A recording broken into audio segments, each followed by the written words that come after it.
Go back to Chronicles. Let's get on with it. Oh, my Steam is not open. Yeah. Last time we had the disc taken away from us by Scotland Yard. I have no idea what's going to happen now. I don't know why I keep doing these streams when I'm starting to feel slightly tired. Not very smart, to be honest, but it is what it is.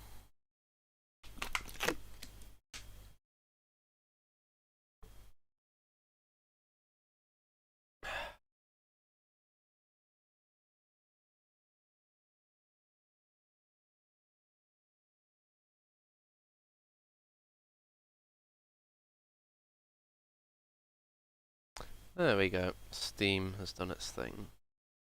At last.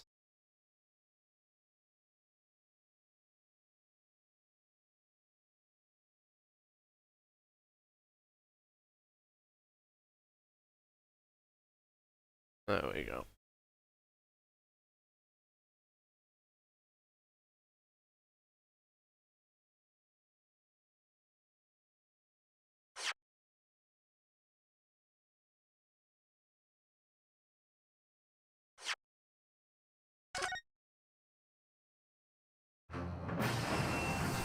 Yay! After that sorry delay, we've got it open.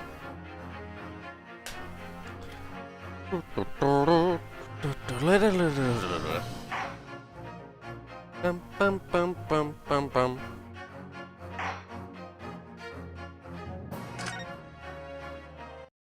So we got Sholmes's violin. Maybe we're just gonna forget about this whole evidence thing and just go and finish my breakfast. What was it we had for our bacon and something? It wasn't bacon and eggs, surely.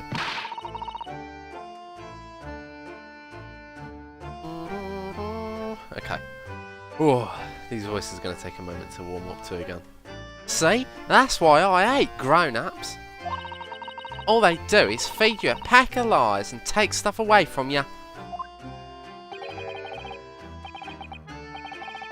Mr. Neri, oh really, Miss Lestrade? Tell me, is that overcoat keeping you warm? What? Oh my! Surely you were given that. Yeah, the day let me keep it, after I looked daggers at him long enough. He went through the pockets and then said, "Go on then, have it," before telling me to scarper. Always pays off, giving people a look like you hate them. If you construe that to literally mean 8, that takes a very different meaning. This coin fiddling animation is just really nice.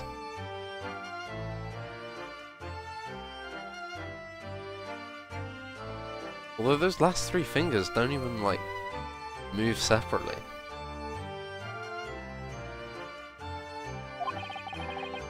I can't help feeling that it's going to get you into serious trouble one day.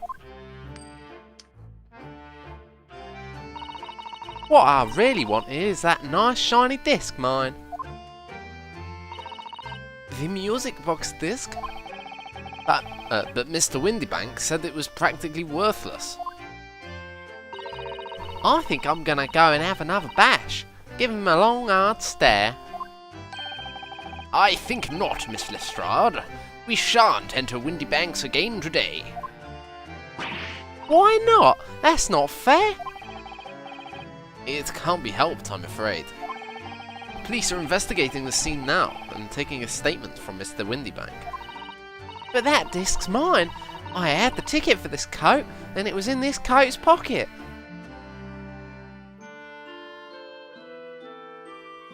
Why haven't we been taken for questioning? I was kind of thinking that that would be what happens next. Like, I mean, you know?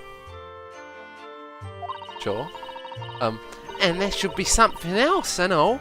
That's what the Rotten Cove said, ain't it? Yes, he did mention something about another article, didn't he? Well then, that's mine too, whatever it is. Now she's really pushing her luck. Miss Lestrade, I think it is time to admit defeat. You've had your haul for the day. Yeah, and it's all your fault, Sholmes. So, what are your plans now? Will you dine with us this evening? Eh? Iris would be delighted to cook, I'm sure. And I might entertain you with a modest violin recital.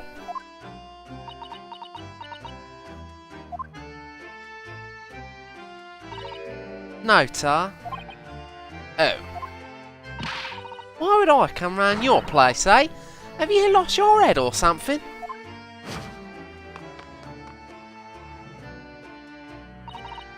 Oh dear, she's gone. having reviled on me quite unnecessarily, I might add. I can't help wondering if perhaps she might turn up anyway. Interesting. Once she's had a chance to calm down, I think there's a good chance she'll decide to come. Very well then. I'll inform Iris to set a place for our potential guest at the dinner table this evening. And one more thing. I should be glad of your...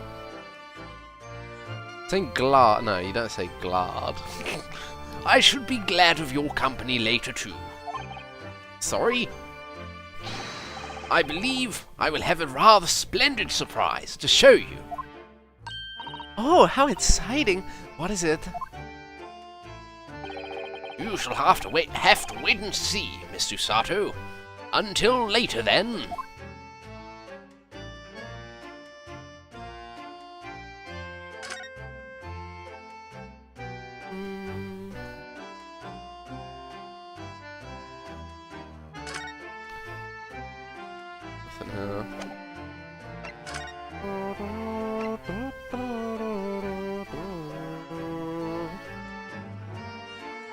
Unfortunately, we can't gain access at the moment while Scotland Yard are investigating.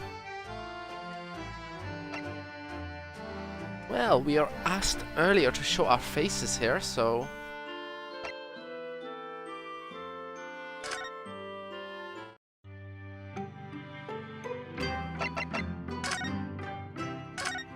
Oh. Same dialogue, probably? Yes. But I thought I'd try, just in case. And let's also see if there is any achievement-y things I have to do.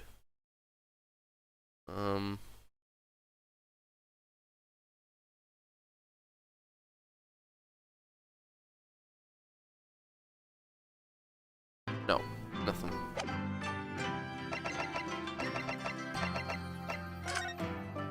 What? Even this is the same? We've had a to be continued. Ah, that's a bit. Alright. Fine. Bum, bum, bum, bum, bum, bum, bum. 15th of April, 3:46 PM. Sholmes is sweet. Ah, Susie and Runo! Come in, come in! Ah, good afternoon, Iris. Thank you so much for breakfast this morning. Oh, don't mention it! Goodness, look at the time already! Busy as always. I am. I'm preparing everything for dinner this evening. Already? You're obviously cooking something special, are you? Oh yes!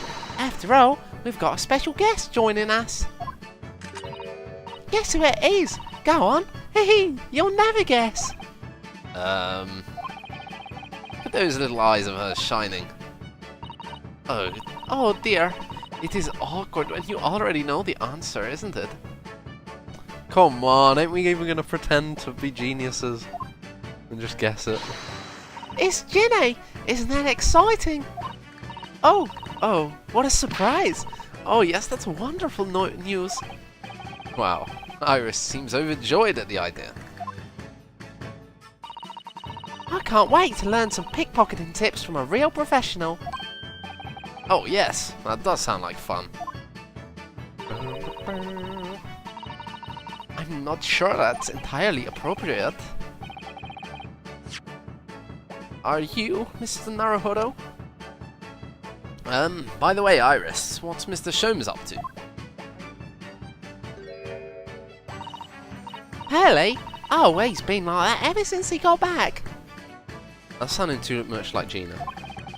Oh my god, those two in the same scene. That will be the second scene with both of them and it's going to be so painful. I remember, yes, it was that final scene of chapter 3. I stumbled through that. Hello, Mr. Sholmes. Check that the stream is... the stream is fine. I beg that you won't speak to me. Sorry? I don't know who you are, but kindly take your leave. As you can see, I'm not here. I don't know how to respond to that. I do apologise.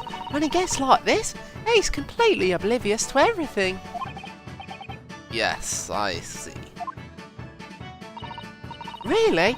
He behaves just like a child sometimes. Hurley does. Mr. Sholmes and Iris have something of a parent and child relationship, don't they? Yes, except that Iris is clearly the parent here. Come to think of it, I wonder where her real parents are. Well, we know where one of them is. I'm not that stupid. Come on, Naruhodo, you know this much. What's the matter, Rona? You have ever such a funny look on your face. Oh, no, it's nothing. I know what it is. Why does this girl live here with Mr. Sholmes? You're wondering? Am I right? How? How did you... Hey! Oh, Rona, I can read you like a book. Ugh, this girl is dangerous. I swear that line was in chapter 4 as well. Don't worry, you can ask me anything. I don't mind.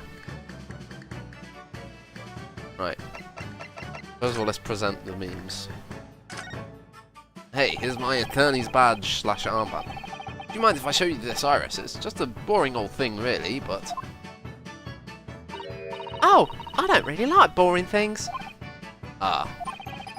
It looks like Japanese modesty is easily misinterpreted by young Western children. I mean, who does like boring things? No one wants to be shown something boring.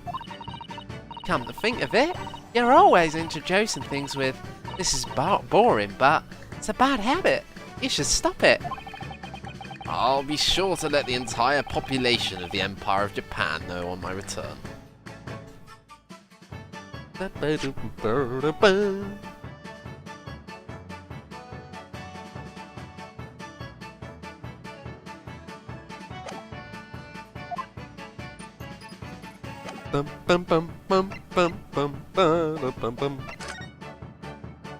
Please, please do the new what should we do next dialogue, please.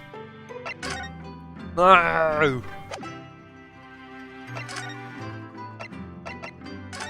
I live for the what to do dialogue.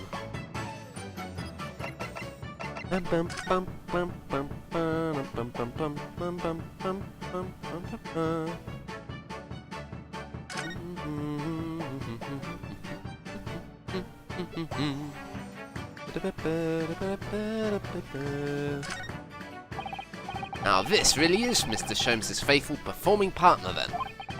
The Stravida, the Strapiska, the Scrapervarius.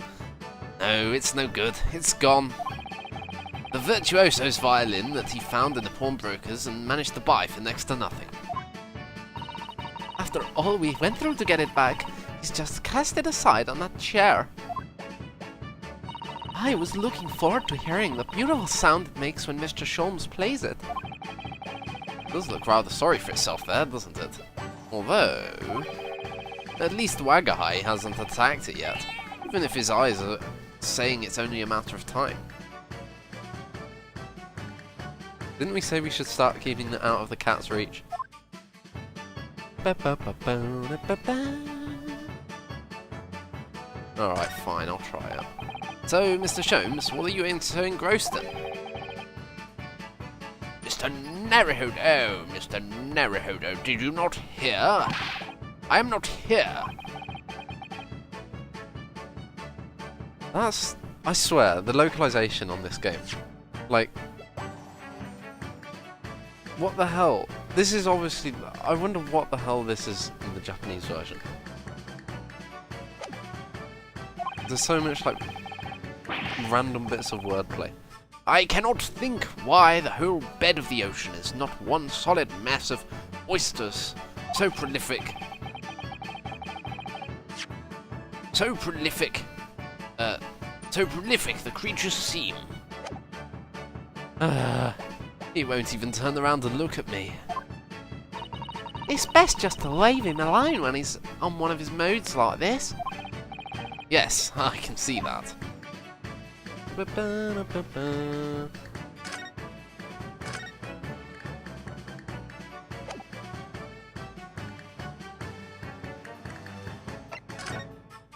Right then.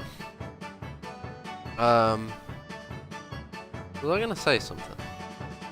Violin, Sholmes, I don't know. So by Ginny you mean Miss Lestrade, the young woman from the Mr. McGilded. So by Ginny you mean Miss Lestrade, the young woman from the McGilded case 2 months ago, right? Yes! Who stole my experimental smoke grenade launcher. Although, after that trial, I invited her back here, and we had dinner together. And now we're the best of friends. Oh, hee what a lovely tale. Yes, now if I bump into her on the street, she runs away as fast as she can. Oh. And I chase after her down the back alleys. Interesting idea of friendship. And then I let her have the latest colour of smoke grenade I've deployed. Oh. There are so many beautiful colours in the world. Ginny wants me to make the whole rainbow. I suppose this means you've let Miss Lestrade keep the smoke grenade launcher, have you? Yes, that's right. Oh, I'd got bored of it anyway. Hurley always reacts the same way when I shoot it with him now. Poor Hurley. Oh, I can't wait for Ginny to arrive. It's been too long since she last came over. I'm so excited. I just hope she does actually come.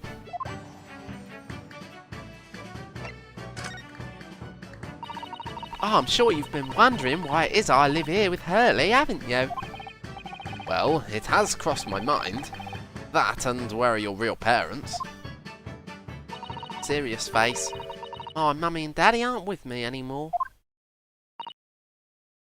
Exclamation point. Mummy passed away when I was born. And at around the same time, my father... Well, he had to go to a faraway land because of one of the cases he and Hurley were working on. Oh. Wait a minute. Did you say he and Hurley?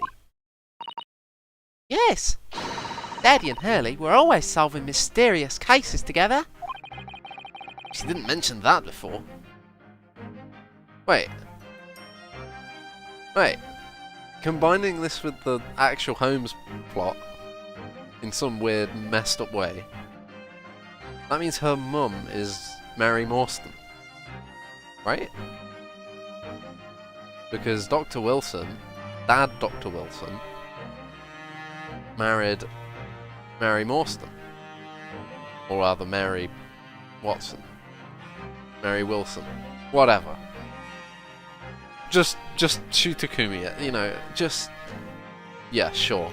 Chutakumi logic, it's a 10-year-old girl who's got a PhD or whatever. She didn't mention that before. Oh He wrote them all up in his diaries. That's what's in the metal chest over there. Really? You recorded them all? Dun dun dun dun dun dun. So you mean it's true, Mr. Sholmes really did have a partner with whom he tackled some of his most taxing cases? Oh yes. I mean, it's always nice to have one, isn't it? So Mr. Sholmes' partner was your father? Exactly. Hurley told me I wasn't allowed to look in the chest, and that only made me want to look even more, so I opened it up and found your father's memoirs. Yes, so I asked Hurley, who wrote these?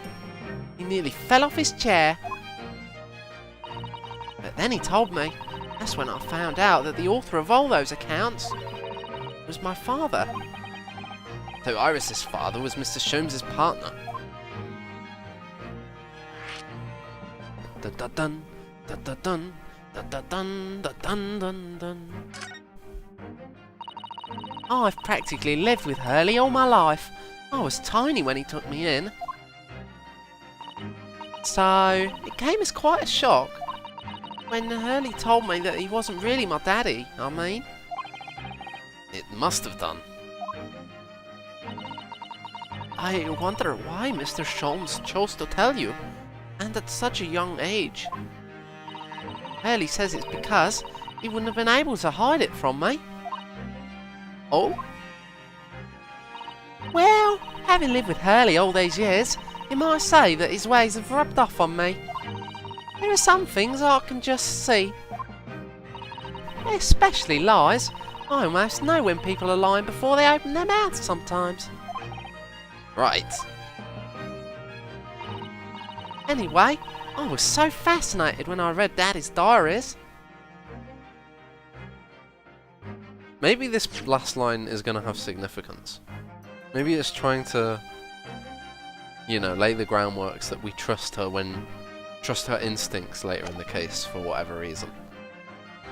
Anyway, I was so fascinated. Oh, I've already read that line. That's what inspired me to write The Adventures of Sherlock Sholmes, actually. I'd always assumed Mr. Sholmes simply told you all those thrilling stories. Oh no, Hurley's hopeless like that.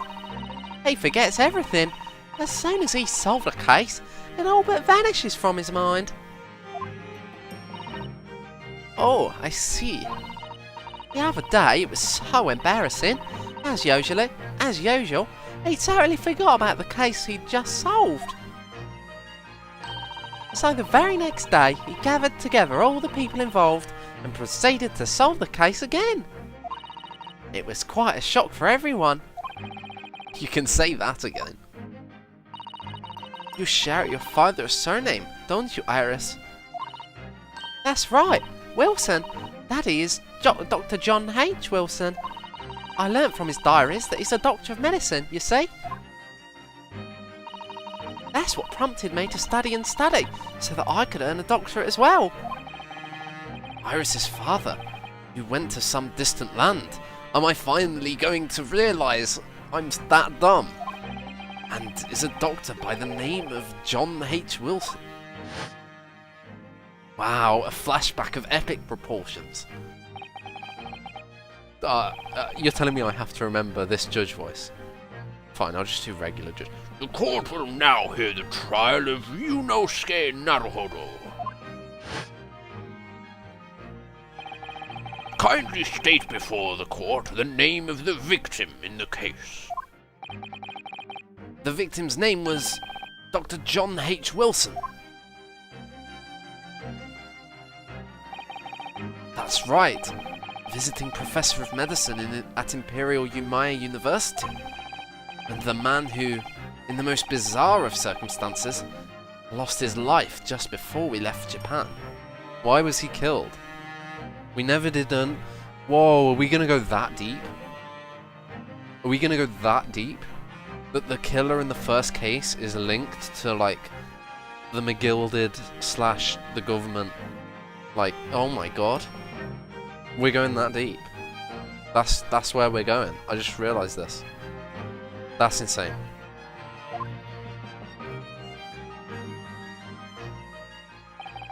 And I think eventually we're going to find out that... I still found it odd that Asogi was being targeted for assassination, and then he died in an accident. That did rub me the wrong way a little bit. Like, you know, he's... I don't know. I guess it was kind of like the point though, right? Like, such an epic character dying in an accident. But, whatever.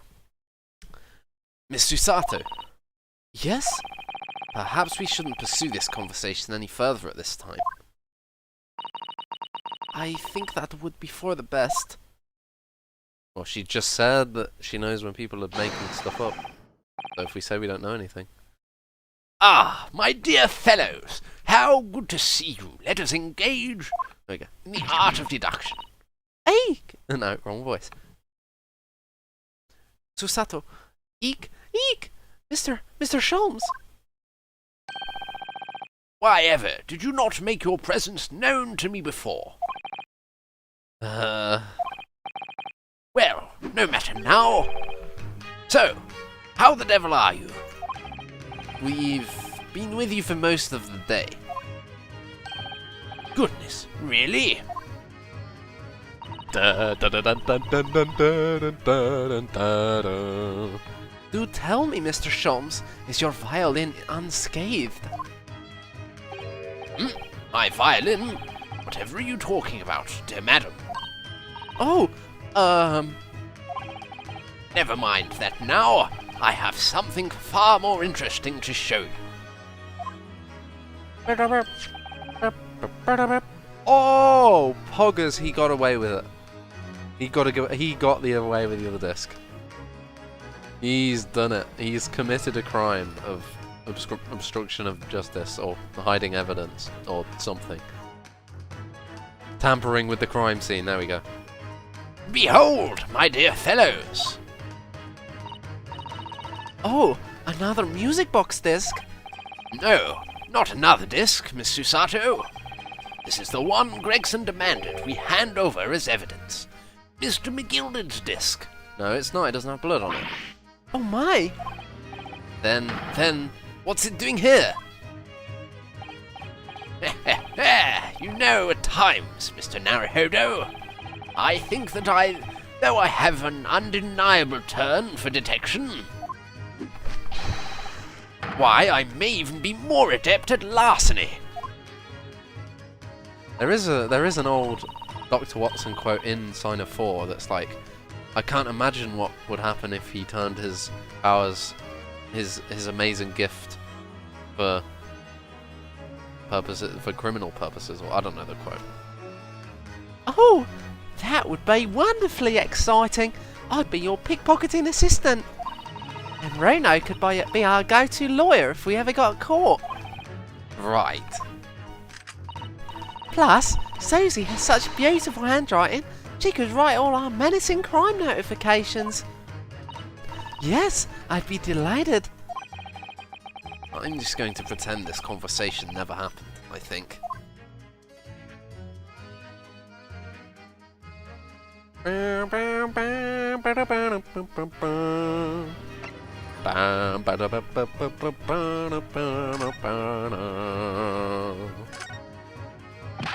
I must stop you there, Mr. Naruhodo. I can't look at that for any less than £5. Let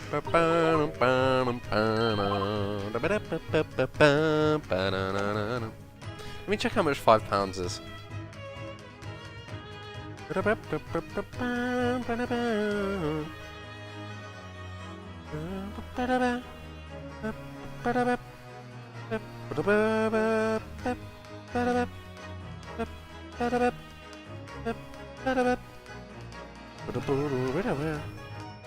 $300 or like 400 quid.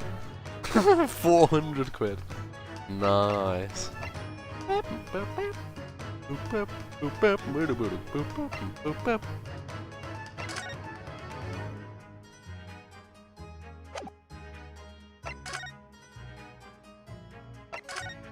Don't make me do the Irish voice again. Please, game. Magnus McGilded. Ah, letters Inc. Not a name I expected to hear again so soon. Yes, it's only been 2 months since that grisly case.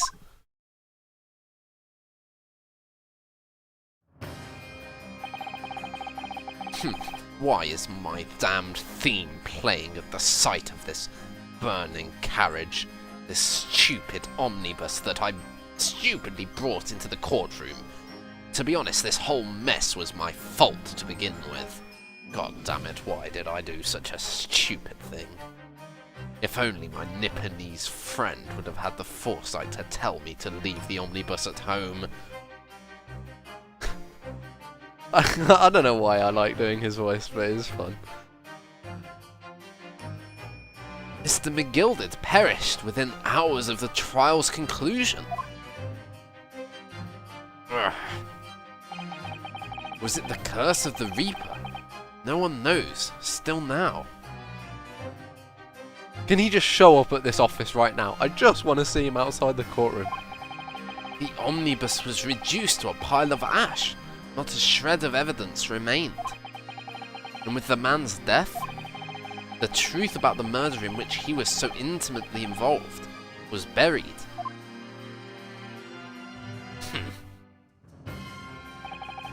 Even though we successfully established Mr. McGilded's innocence in the trial, the newspapers are still claiming that it remains an unsolved case.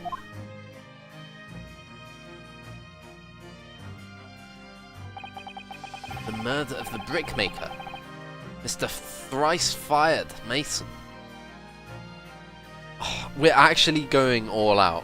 We're connecting chapters 1, 3, and 5, bringing them all together. The button! We never found the button.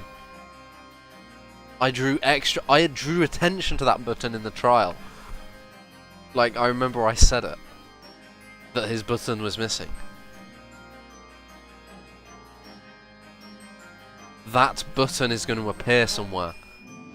Let's see, it's a round button with a little stitch throughout. It's just a button, it's beige. Okay, something to keep in mind. The murder of the brickmaker.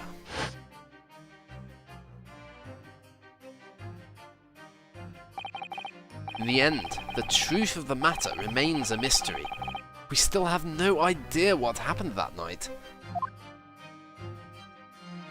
Ah, don't, game, please, game. And although Mr. McGilded was found not guilty through my defence, I still don't know if that was the right judgment or not. You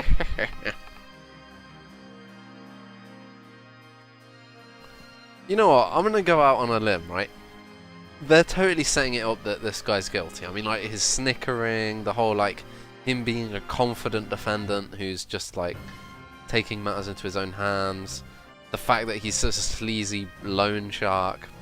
The fact that we've now just met his associate, and his associate's an asshole. I still kind of want to believe that this dude didn't actually commit the crime himself. That he himself didn't stab the dude. And that somehow it was like his associate or like something more to it. And that not guilty was technically the right decision by some weird technicality.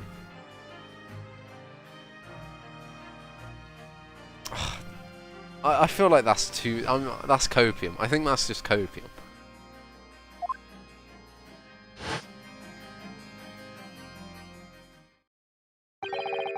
It would appear that the case is not yet solved. I don't understand. How did that disc come to be in your possession? I thought Inspector Gregson took it back to Scotland Yard. Quite correct. And that sort of uncompromising attitude is precisely why I always carry some of this. Is it like a secret compartment or something? That's a bar of caramel, Mr. Sholmes. Your one and only friend in times of loneliness, if I'm not mistaken. If you will humour me, my dear fellows, cast your minds back to when the good detective confiscated the disc. Where'd the disc with the blood go then? I'll be taking whatever it is of Mr. McGilvery's down to the yard. Thank you very much. So hand it over. Oh, yes, of course. If the police demand something as evidence, my dear fellow, we have no choice but to capitulate. It's all yours, Inspector. For the briefest of moments, I had the disc in my hand. Did I not? Did I not? Yes, you did, but I still don't understand. It was at precisely that moment that I summoned my one and only friend into action. I pressed the disc into a pair of bars, like this. You're telling me he made a copy of the disc? Oh!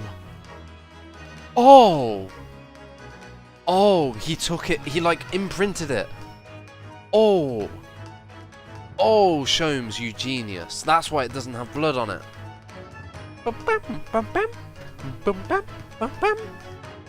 I pressed the disc into a pair of bars, like this.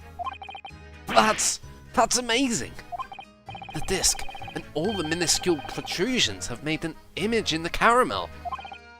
Indeed, but this caramel is quite exceptional. I developed it myself, you know. Suitably soft for making impressions, but resistant to melting. The result is of a precisely controlled solution.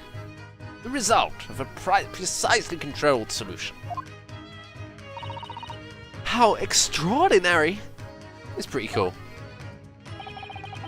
Carrying a pair of these on one's person frequently proves very useful indeed. What else would you ever want to imprint, though? A fingerprint? A shape of a wound? I don't know. Take a house key, for example. Dude, this guy's got a far more devious mind than I have. Well, rather Shizukumi, I guess. Oh yeah, duh. Duplicating a key. The lock-picking lawyer would have come up with that in a jiffy. Take a house key, for example.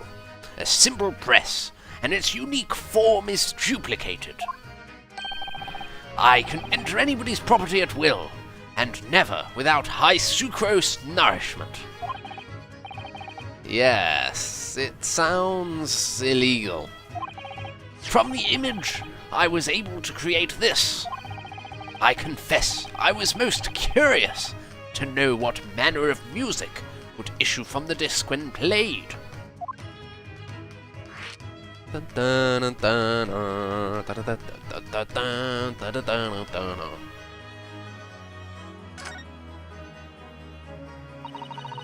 Do tell us then, Mr. Sholmes, what music does the disc play?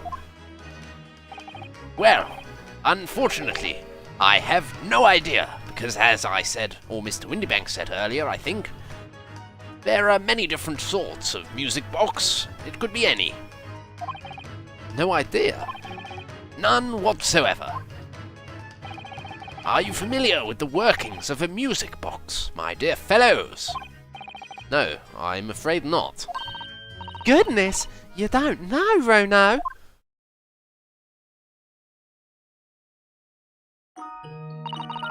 Inside a music box, there's a... I want to listen.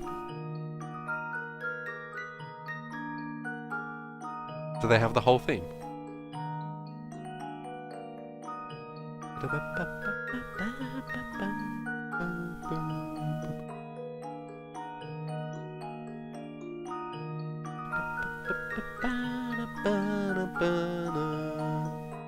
No, it's just this bit. It is very nice, though.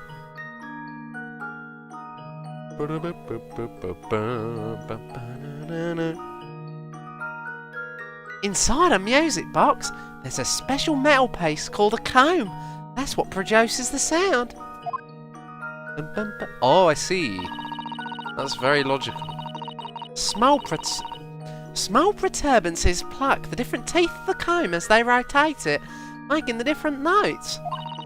The first music boxes to be invented using a rotating cylinder with protuberances on it. Oh, the first... Oh, I said users instead of use. The first music boxes to be invented used a rotating cylinder with protuberances on it.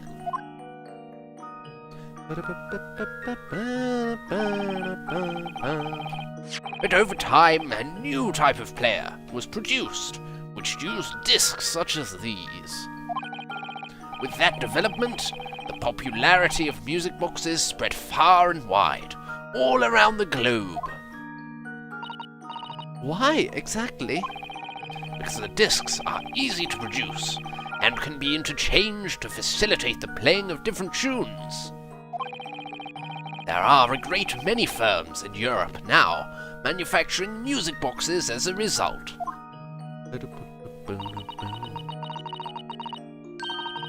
I hope this music plays for this entire scene. It is wonderful to be able to enjoy music even when no performer is present. But it is the very success of the invention that means we are now presented with an insurmountable problem. What do you mean? As you may imagine, the construction of one firm's music box does not match that of another, because we haven't invented standardization yet. And we have no way of knowing in which music box this particular disc was designed to be played. Just try some. There is no resolution to this problem, I'm afraid. It's quite intractable. I see. So that's why... Dakara. Naturally, I tested the disc in those few music boxes which I have at my disposal. But as you can hear, to no avail. It must be a custom thing for displaying secret messages. I almost guarantee it. It's a secret message. Why would they be handing it around to each other like for Mr. McGill did? Right, it's the only thing that makes sense. It's a secret message.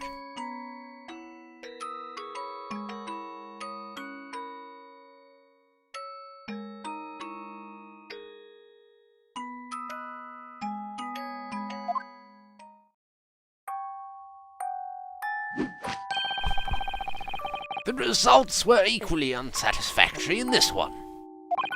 So, I am presently engaged in acquiring an example of all the music boxes ever made in Europe.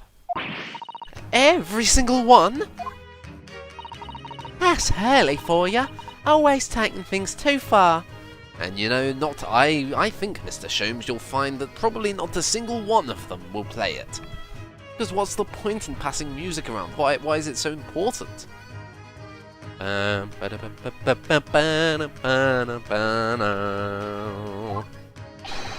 But, my dear girl, an unsolved riddle is quite repugnant to my constitution. But surely all the different types in Europe will amount to a huge volume of music boxes, won't it? Yes, that is certainly true. In the worst case, maybe 600. I shall just have to ask you to vacate the attic room. What?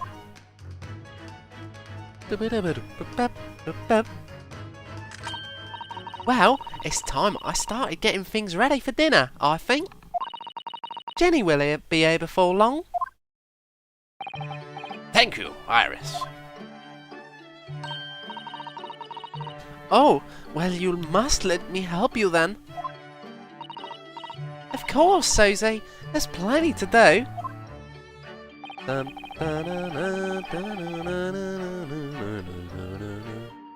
Right. My dear fellow, let us have... I think I shall investigate the condition of my faithful performing partner. Now then, where did I leave it? Let this be a lesson to you, Mr. Sholmes. Never leave anything too precious with the pawnbroker. Yes, you may be right. Oh, that reminds me of something Mr. Windybank said before. He said that he had a manuscript of Iris's in pawn, didn't he? Did he? Yes, he definitely mentioned it.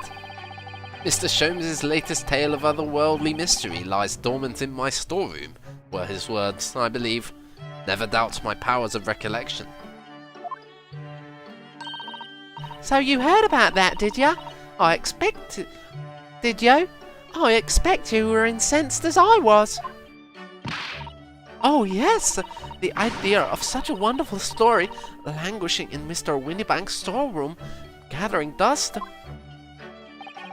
My dear madam, I'm quite sure I told you already. The pawnbroker's storeroom is the safest place for it. More secure than a bank's vault. And what about your Stradivarius, Hurley? Was that safe and secure? Well, there may be the occasional mix-up. Caused by a certain impetuous someone not too far from me now. Do you have any idea how long it took me to write that Baskerville story, Hurley? The Hound of Baskervilles. That's the title of this chapter. Oh, it sounds so exciting. The Hound of the Baskervilles. I should love to read it. How did you know it was the Hound of the Baskervilles?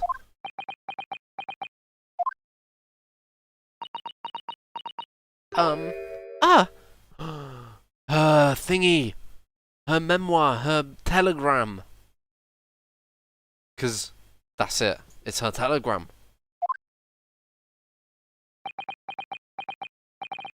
What's going on here? Why does it feel like an icy chill just swept through the room? She's not meant to know it.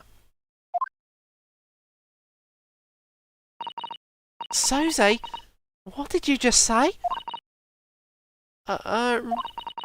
You said the Hound of the Baskervilles? But how could you know the full title? Well, that's because Miss Susato is such a great fan of all the stories about Mr. Sholmes, of course.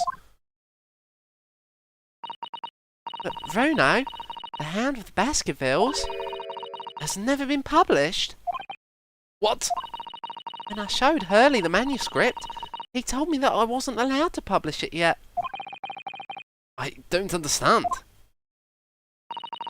That's why he said he'd keep it safe. Until it was the right time for the story to be made public. You see? So that's why the manuscript is at Windybanks? And yet, how could Susie here know its title? Well, Hurley, what's going on?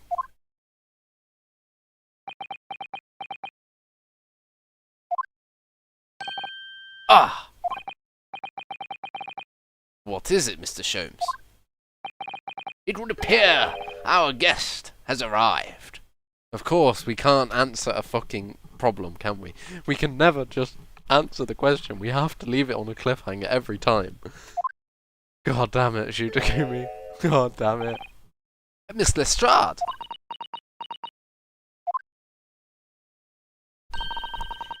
This was a bad idea. I knew I weren't welcome. I'm going. No, wait! Miss Lestrade! You need to speak to her about the whole McGilded trial. You've all been eagerly awaiting your arrival. We have to speak with her. If we're to understand how... Haven't we, Iris? Wait, what? Haven't we, Iris? Why is the mood so damn melancholy over a manuscript? God damn it. Oh yes!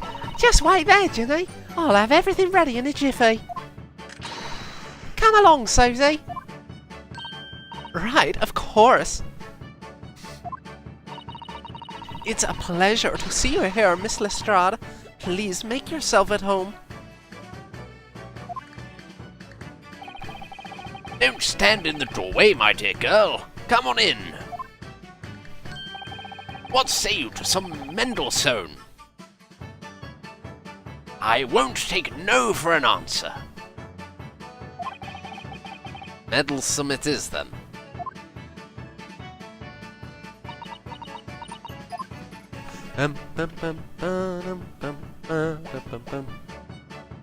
Meow. I did that perfectly timed. Perfectly timed. That evening, Iris prepared us all a meal that was even more delicious than usual. Mr. Sholmes's violin performance was in no way meddlesome, and Gina, as we came to call her, taught us all how to steal things from one another without being noticed. Everyone thoroughly enjoyed themselves well into the night.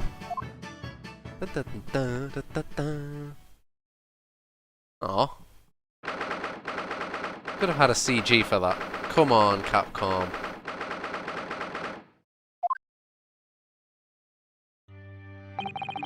That was a very enjoyable evening, wasn't it?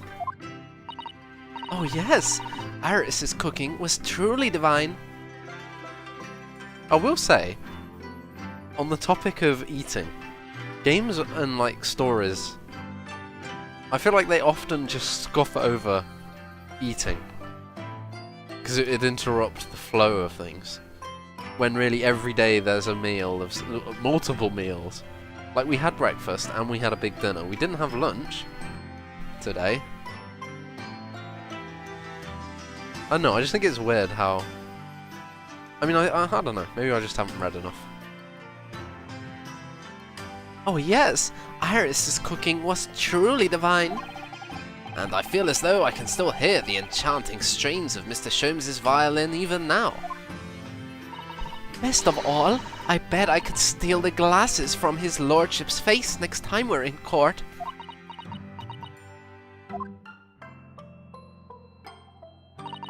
Naruhodo-san, could I consult with you about something, I wonder? What's the matter, Susato-san? It's about the telegram I received. Ah, I'm glad we're getting to this at last. the one that arrived first thing this morning, I suppose. I've been summoned.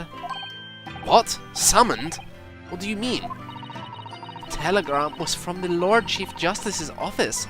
Lord Strongheart has asked to see me. The Lord Chief Justice? When? Tomorrow morning. What? Then we have to start preparing at once. Oh, no, that won't be necessary, Naruhodo-san. I've been summoned alone. Ah, sus. Sussy Baka. Alone? What on earth for?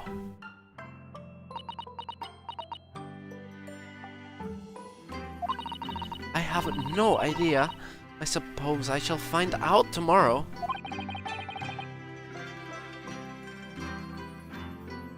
I can't even shudder to guess how this ends.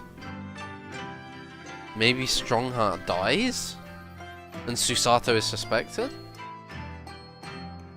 That would be insane. That would not be what I'm expecting. Because Strongheart has had, like, so much foreshadowing and, like... Or he pins a crime on her. I'm just, like, jumping to conclusions. Maybe it's nothing.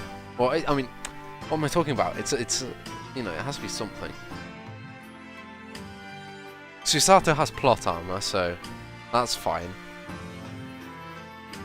I really can't imagine. Why just her? There's a purpose for it. To talk with her about Asogi's mission. I think. Maybe. What's all this about? Whatever is it? Whatever it is, it's making me feel very uneasy. Knock, knock. Oh, who could that be, I wonder?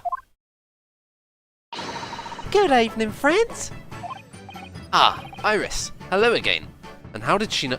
I thought that the telegram would be how she knew the title of the Hound of the Baskervilles.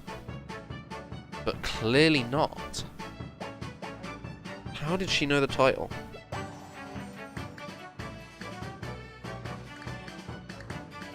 Just spying on her typing it? That's the only thing I can think of. Ah, Iris. Hello again. Oh, do I get to talk to Gina at last? Like, properly about McGilded. And Gina, too. Don't make me do their voices in the same scene. Yes, Jenny's gonna stay with us tonight. She's gonna sleep in with me. Isn't that right, Jenny? Isn't that right, Jenny? Well, yeah. How lovely. Let me make a pot of tea. Goodness me, doing 3 female voices in one scene? I don't know if I can do this well enough. Oh, it's over. No, it's not over. You know, I've learnt so much today. Oh, what? In particular? All those things Jenny showed us. Wasn't it wonderful? Ah, you mean all those pickpocketing techniques? We had fun trying them out on each other, didn't we? I think I've awakened a natural talent. I could earn a living from it. You might be getting ahead of yourself a little there. So, what brings you up to our humble quarters at this late hour? Well, you say... I came to return this. Wait, what? That's mine! Oh my! However did you... I told you, didn't I? I have a natural talent for it. Oh yes, I had forgotten. Iris literally is a child genius. So anyway, here, you can have it back. Not that I really understand why you wear it, though. Ah, thank you. Alright then, good night. Yes, good night. Is that it? Really? What's this about? So this is your office, is it? What do you think, Ginny? I think I wouldn't fancy me chances with a lawyer what lives in a place like this. I think I wouldn't fancy me chances with a lawyer what lives in a place like this. Yes, me too.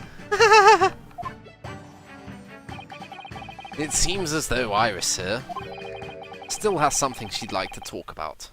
Okay. I suppose she probably wants to talk about the manuscript. Yes, I suppose she probably does. Oh, at least we're going to close these plot lines quickly, because otherwise the amount of like little details to keep track of in my head is going to go through the roof. We've got a missing button, the lady from the first case and the motive there, the disc, the dude who ran away, the fact that there's evidence with Lord Strongheart, the manuscript, the going to see Lord Strongheart tomorrow alone. Like, there's so many plot points right now. Yes, I suppose she probably does. Different. Would you mind if I showed you? Boring old thing, really, but. Bum, bum, bum, bum, bum.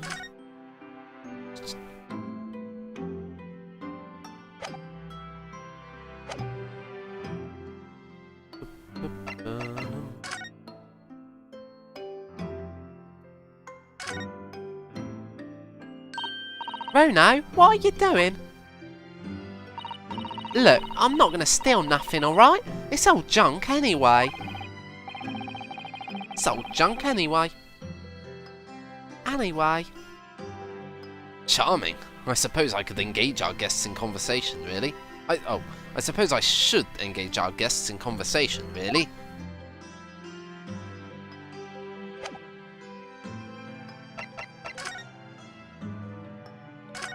The manuscript.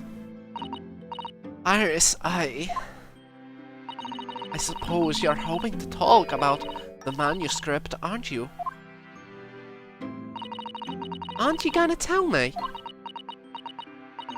I'm so sorry. I need a little more time, please. do you mean you need a little more time? It's a manuscript. There's nothing to it, surely. Alright, I understand. I hope I haven't made you feel awkward. Oh no, not at all, Iris. Not at all. I don't know what all this is about, really, but... It's a story you made up, is it, Iris? This mental script, or whatever you call it. It's not exactly... It's not exactly a story that I made up. It's something I've read in Daddy's diaries. She looks in the box, maybe? Oh! She knows about it because she spoke with Dr. Oh! Oh, okay. It makes sense now. Okay. The reason that Susato's keeping it quiet is because she'd have to admit that her dad is dead. I see. This makes sense. This makes sense. Because obviously, like, Professor Mikotoba was the one who invited Dr. John H. Wilson to Japan in the first place, so of course she would have heard things from him. Of course. Yeah. Daddy's? That's right. I don't suppose I've mentioned it to you before, Ginny, but my daddy was Hurley's assistant once. His partner. Eh? They solved all sorts of strange and mysterious cases together. Is that right, mister? Apparently so. I was surprised as you are, though. And Daddy wrote all the details of every single case down, you see, in his diaries. So I study them and write my stories based on what actually happened.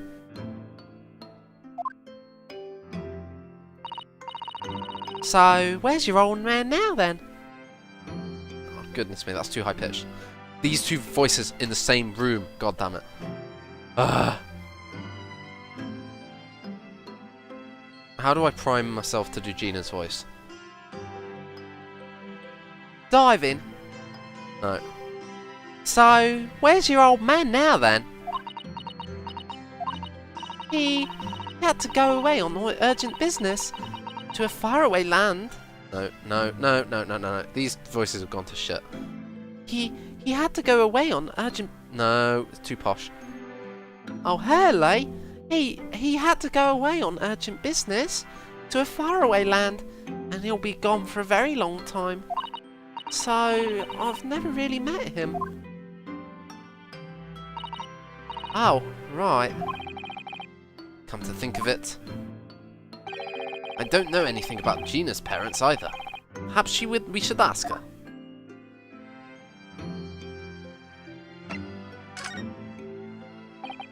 Iris, this Hound of the Baskervilles story, I take it that it's another tale inspired by your father's account. That's right. I thought it was fascinating. But it's different somehow from the other cases, I mean. Oh, how? I don't really know, but it must be special in some way. Because after I'd written it, and I showed the manuscript to Hurley, he turned as white as a sheet. It's the first time I'd ever seen him like that.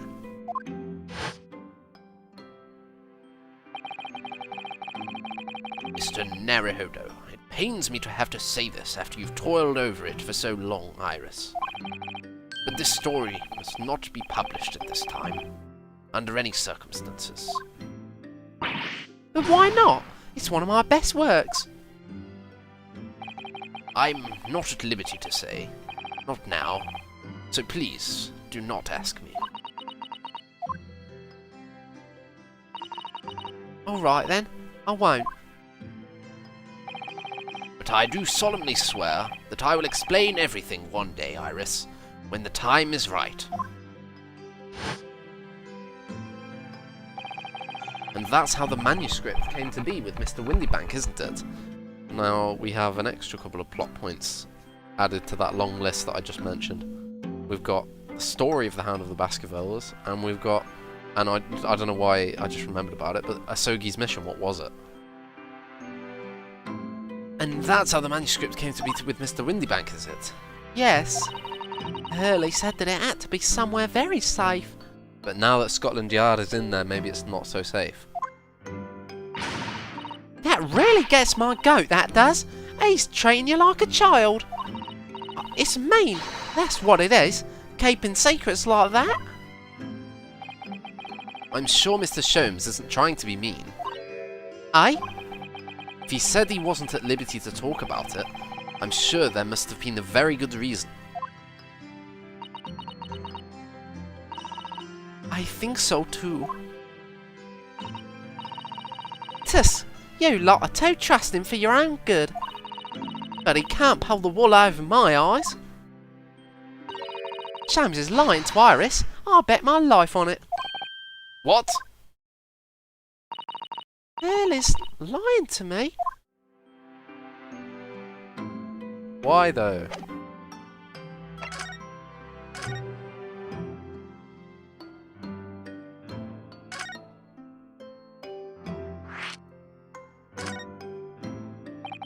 I've realised that I don't know anything about your parents, Gina. I ain't got any, have I? Never did have. Oh. Look, the East End's full of orphans like me. No one wants nothing to do with us from the minute we're born, not even our mums.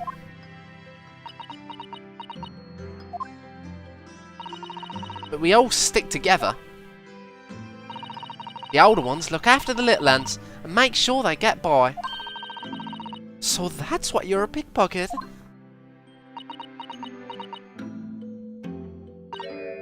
Nah, diving's my life. I love it. I get a kick out of it every time I lift some pompous idiot's purse. That's how we all afford to eat. I'm like Robin Hood, ain't I? That's how I say it. Oh, Gina. I do think about it sometimes. What it'd be like if I have to have parents, I mean. I always thought it'd make everything right. Everything right.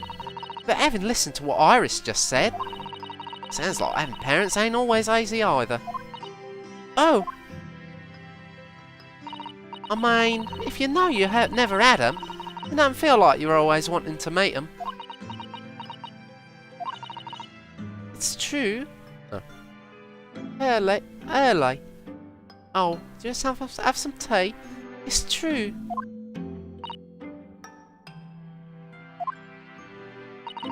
I do want to see Daddy.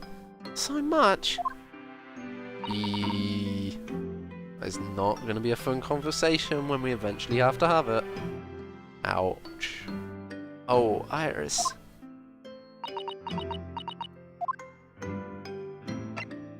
Wow. Gina, what did you mean when you said that you know Mr. Sholmes is lying to Iris? Well, he reckons he popped that mantle script or whatever, right?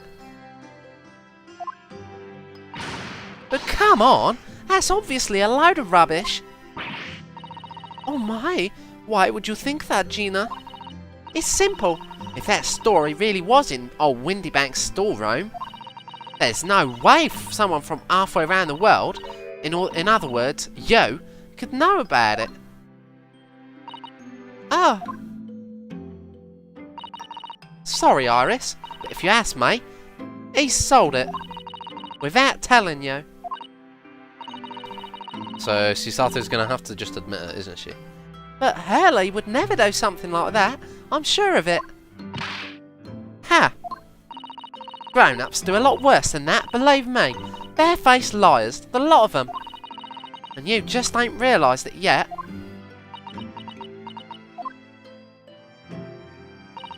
I'm telling ya, that mantle script ain't at Windybank's. You'd soon see if you had a look. Even if you think you can trust him, I don't. That Sholmes is a liar like the rest of them. If I'm honest... Oh, no. Hurley, if I'm honest, I have wondered if Hurley's telling me the truth sometimes. See? Oh, but I don't mean that I think he sold it.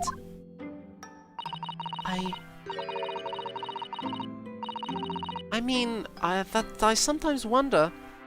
No, too normal of the voice. Maybe when she's serious, I should just give her normal girl voice. I mean that I sometimes wonder if he might have hidden my manuscript somewhere. Somewhere I don't know. Even though it's wrong of me to doubt him. Don't be too hard on yourself, Iris. Maybe Susato is gonna butt in now. Oh my goodness! Look at the time! Come along, Ginny. We should go back downstairs. Maybe it's in her room, then. If that is the case, maybe the manuscript is in Susato's room. Yeah, alright. And please, don't mention any of this to Hurley, will ya? No, of course not. Good night then, Iris. Good night, Gina. You must let me make breakfast for you tomorrow morning.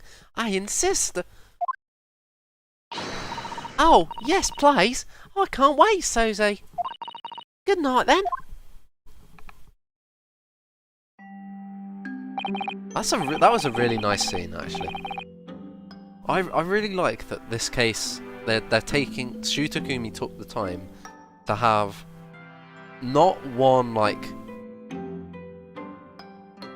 of these establishing characters, these sort of scenes, but two so far now. He's had the whole Sholmes in the, Sholmes with his lost violin and the whole depressed Sholmes scene. And now we've had this scene as well. There's been a lot of it, and it's been really good.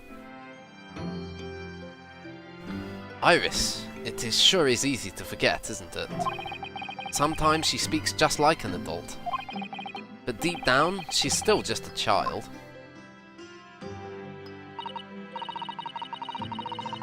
Well, I think it's time that I turned in for the night too, Naruhodo-san.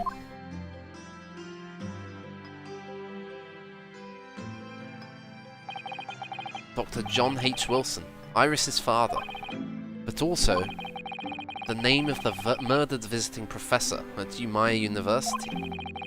Can't be a mere coincidence. There's something deeper going on. The government wants to hide this Hound of the Baskerville case, I think.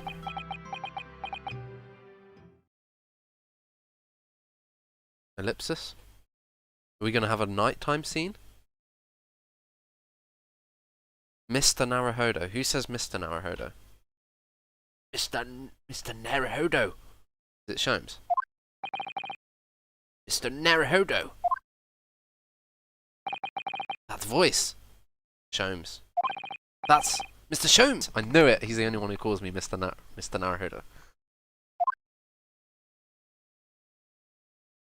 Dude, the pure level of these scenes. I'm loving this so much. I'm loving it.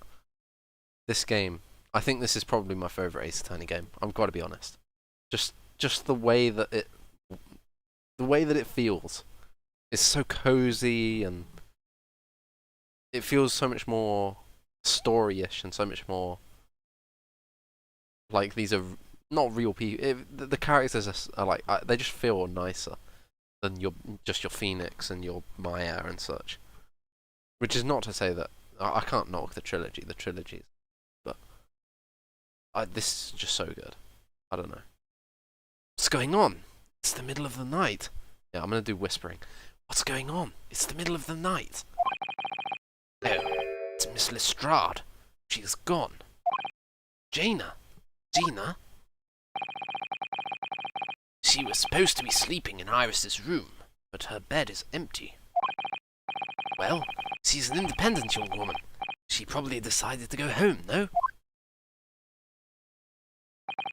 I think not. From speaking to her before she retired, I received the distinct impression that she was looking forward to breakfasting with Susato. No, I don't believe that the girl has gone home, but I've been waiting for over an hour now. Over an hour? Oh. If you'll indulge me, look out of the window. my dear fellow. What's this about? What's this about? Please have owl sounds. Please, sound people, have owl sounds. I don't care if it's in the middle of a city, I just want to hear the English owl sound. Woo-hoo-hoo. Woo-hoo-hoo. Wait a minute. Wait a minute. Why is there a light on at this time of night? That's Mr. Windybank's pawnbrokery. Mr. Windybank's? Oh no!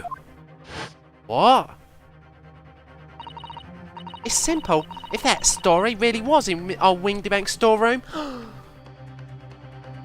Oh, we told her too much.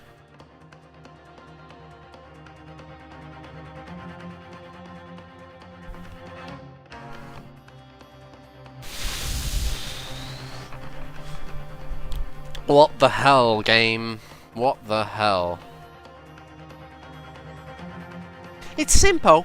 If that story really was really in our Windybank's storeroom, there's no way someone from halfway around the world, in other words, you, could know about it. Sorry, Iris, but if you ask me, he's sold it. Without telling you. Could Gina have gone? It seems you have some knowledge of the situation, Mr. Naruhodo. Sorry? Oh, no. Oh, sorry. I didn't whisper. Sorry? Sorry? Oh, no. Not really. Well, anyway, we must investigate. We must investigate. We must investigate. At once. At once? Oh. I'm still going to whisper anyway, because it's the vibes, you know? It's the vibes. Miss Susato!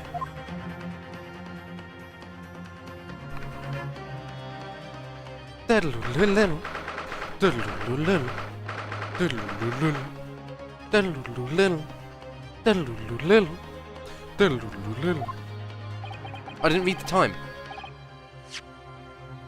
1:14 AM. Okay. The door to Windybanks. Oh, we're outside now, so we can talk. The door to Windybanks. It's open. And the lamp is burning. It must be Gina, mustn't it? Let us hope it's nothing more sinister.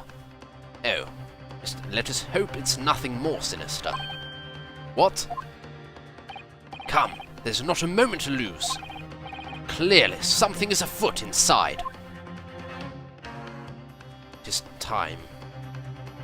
Mr. Windybank's gonna be dead. There's no one here. Oh, yes. Oh, yes. There is. Whoa! Ah! Mr. Sholmes! Mr. Sholmes! No, that's the wrong voice. Mr. Sholmes! Mr. Sholmes! Here we go. What the? Has Sholmes been shot? Leave me, Mr. Naruhodo. But after them. Go! Right. Dude, this case is actually so fucking epic. Blast! I've lost them. Hello. What do we have here? What have we here? The alarm was just raised from this pawnbroker's, sir. Would you know something about that? Officer, come with me. It's my friend, Mr. Sholmes. He's been shot. Shot?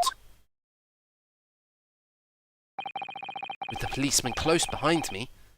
Good old London police. Good old bobbies. Quick on the scene. I ran back into Windybanks.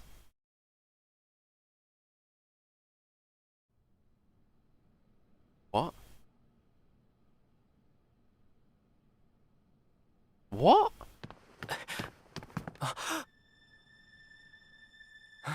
Mr. Sholmes! Mr. Narado, How bad is it? Never mind me, but there's much at stake. Behind that door. in the storeroom. Hurry! It's locked.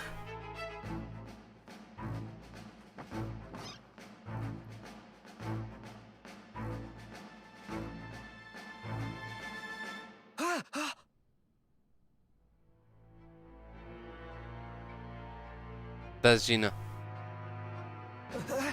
It's Gina!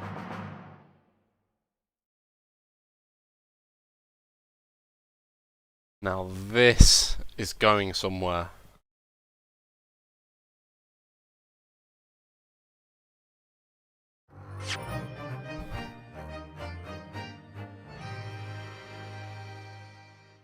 Let me unpack this. Now I'm gonna not watch this VOD back. I'm not gonna watch this VOD back because I don't want to see those silhouettes again. I want to go completely off just of what I remember them being. It didn't look like Egg Benedict,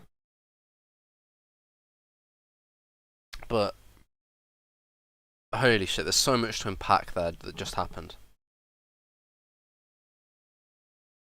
Mr. Sholmes got shot by those two on the way out from the scene of the crime. Gina is going to get suspected of killing Mr. Windybank. But we have Mr. Sholmes being shot to prove that there really was someone else there. So they did leave a trace of being there, them two. The door was locked from the outside, I would suggest, by those two as they left.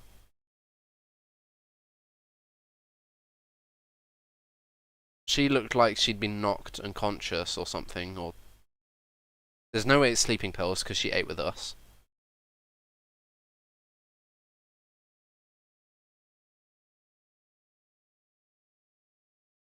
The blood... the gunshot wound to his back didn't have blood on it, but it was through like layers of clothing, so maybe that's fairly normal. There was just so much to that.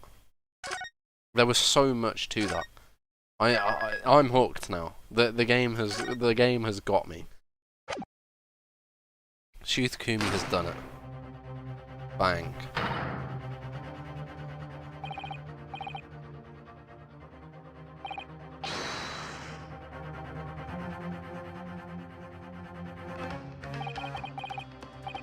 Behind that door in the behind that door in the okay, I'm gonna shut up.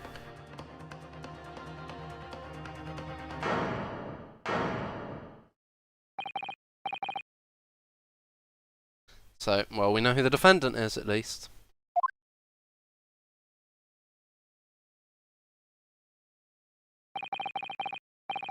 From that moment, Windybank's pawnbrokery became a crime scene.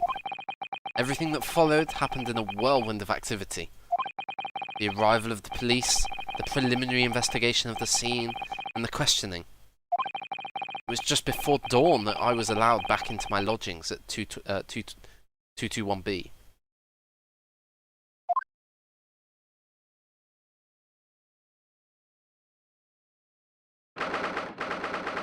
So, the police have taken a statement from us. You know there's going to be a moment in the trial, yeah, where Von Zykes is like, OBJECTION! You make this stupid claim, my learned Nipponese friend, but do you not even remember your own testimony that you gave to the police, your own statement to the police? I believe you'll find that you said the exact opposite of what you are claiming now. Like, one of those moments where, like, you debunk your own argument sort of thing. I would be very surprised if that isn't one of those. Because those are always fun. Right.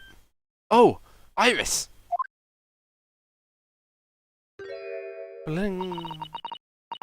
A telegram came, but all it was said was, wait at home. Oh, yes. We asked one of the policemen to have it sent. It was simply impossible to come back. When I woke up, I was all alone. Hurley and Ginny were gone. Everyone were gone. What happened, Runo? Poor Iris, she's trembling. She's obviously trying very hard not to let herself get too worried.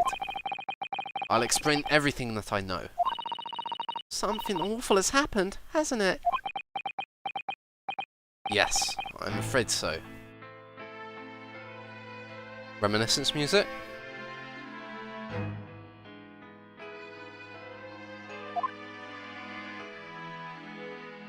Ooh.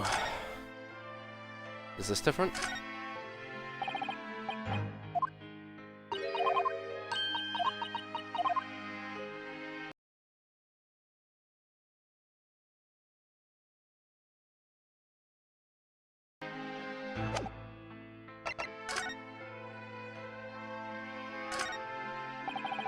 That spade has been in here since we started renting the place.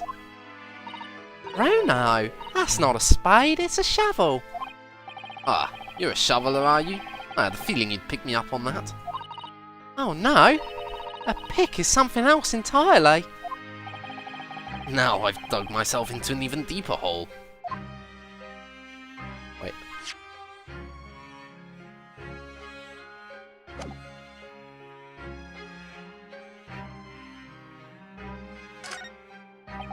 So this is the tea set that Miss Susato brought with her from Japan. Let's hope she hasn't noticed me slipping sugar and milk into my cup when she makes it. It's just so bitter. Susie's lovely green tea has had quite an impact on Hurley, you know. He stopped putting milk and sugar in his coffee even. And Hurley's normally bitterly opposed to the bitterness. I don't get that. What?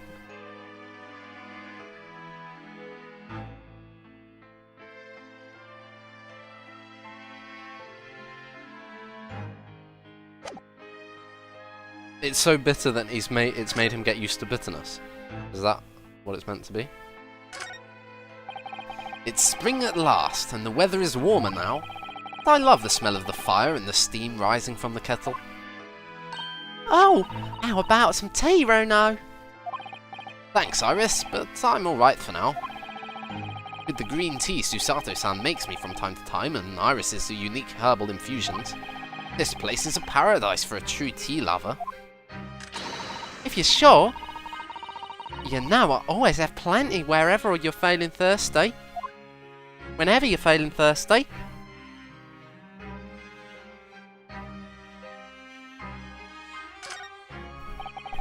I've investigated thoroughly, but I can't find anything out of place. Oh, this looks like a telegram. It is, but you mustn't open it. Not under any circumstances. Alright, I won't. Now then, let's see. No, what did I just say? You mustn't open it. Don't worry, I won't.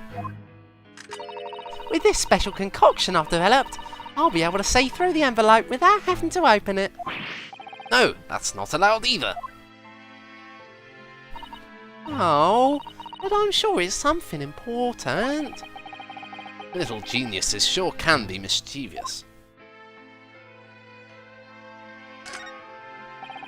We've only been here in London for about 2 months. My desk is starting to look a little messy already. Hurley's desk is far worse, you know. I'm sure if I try hard enough, I can make my desk as messy as Mr. Sholmes's. I wonder. You don't think I can? Well, it takes a certain genius to reach that level of disorder, you know. The path to true mess is long and arduous, it seems. The Darama doll. Ah, the Darama doll I brought with me from home. Still only has one eye coloured in. Is the promise to fulfill Kazuma's mission. I said I'd colour the other eye once I won my first court case here in Britain, but I don't have the ink for it. That's cruel, only letting it have one eye. Yes, but it's because I don't consider myself a good enough lawyer yet, you see. Once I become a fully fledged lawyer, Miss Susato will colour in the other eye for me. Well, in that case, why not colour in the other eye now? And then every time you win a no case, give it an extra eye. You can never have too many eyes, you know. Call me crazy, but I'd never considered that. That was a nice little dialogue. Fish tank. We were rather lucky to find that old aquarium left behind here. The prawns we put in there are doing rather well, and the anemones too. Apparently, tanks like those were very popular in London before I was born. Oh, you mean they're not anymore? I think people discovered it was too much effort to clean them out and change the water all the time. I can believe that. Prawns and anemones are fun, for a while.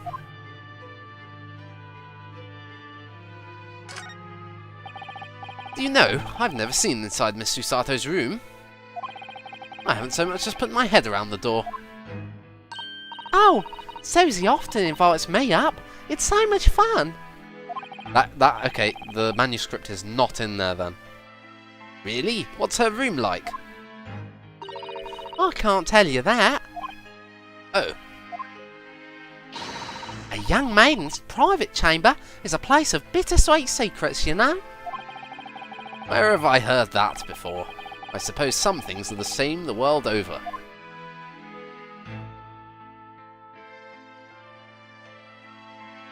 That's it for examining.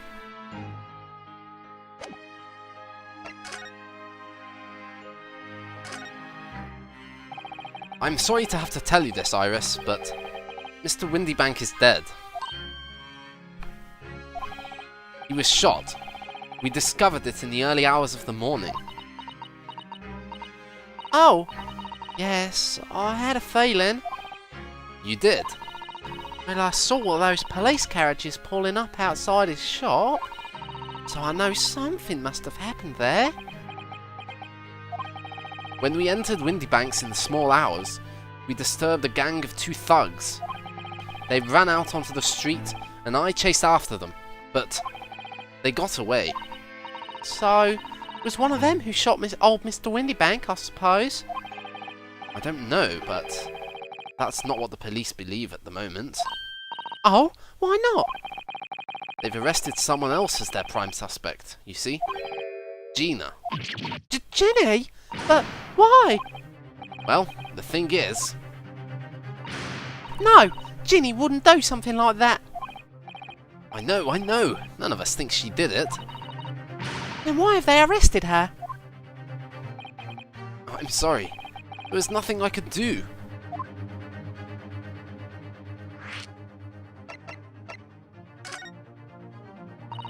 Where's Susie, Rono? She's still at the police station. Oh, why? I expect she's still being questioned. The police said they wouldn't be finished for a while. Why aren't you there then? Well, I didn't get a good look at the criminals anyway, so they weren't questioning me for long.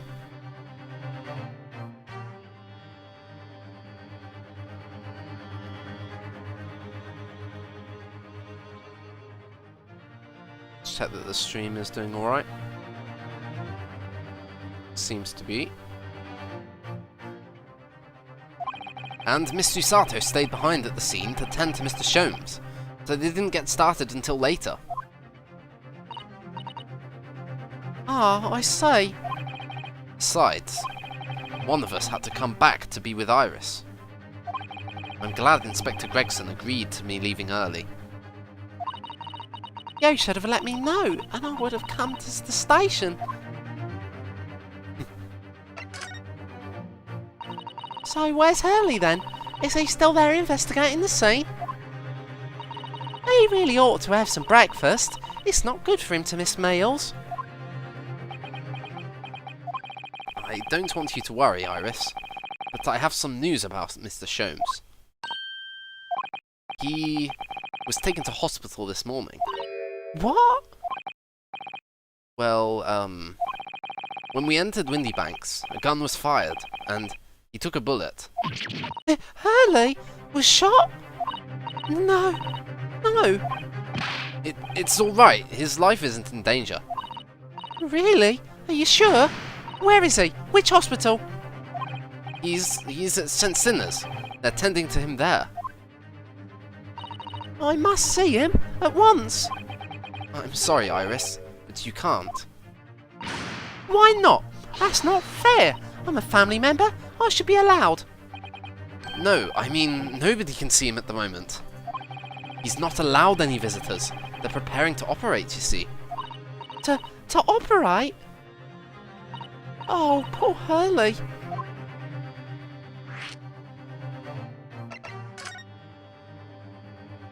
I don't understand why they arrested Ginny. It's not fair. What about the two thugs that were at the scene? Why aren't they the prime suspects? After all, Iris Wilson. After all, they shot Hurley dead, didn't they? No! I mean, Mr. Sholmes isn't dead, Iris.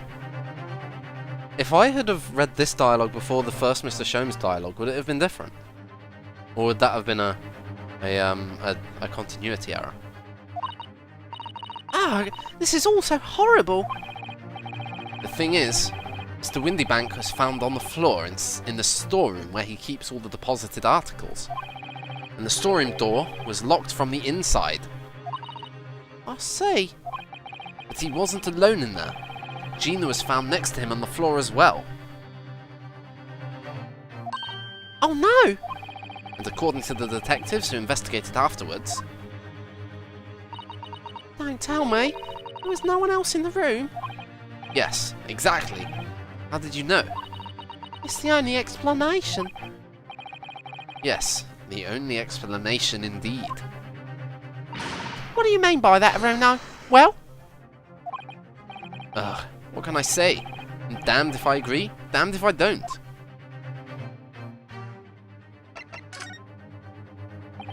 It was the two thugs that were in Mr. Windybank's shop. They shot Mr. Sholmes when we disturbed them, you see? No way is the prosecution going to try and claim that those two thugs didn't exist. No way. No way. They shot Mr. Sholmes when we disturbed them, you see. It was pitch black inside the shop at the time. My mind went totally blank, I'm afraid. I just froze.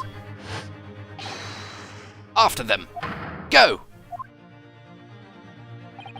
After that, I ran out into the street, but, well, they were long gone. I shouldn't have hesitated. I'm so sorry. It's my fault. I let them get away.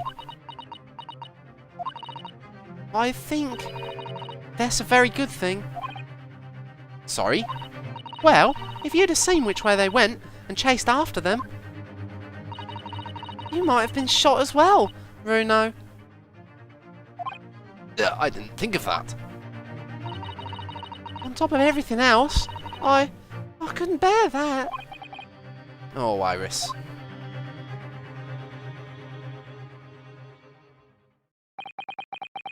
I'm afraid I'll need to go out again now, Iris.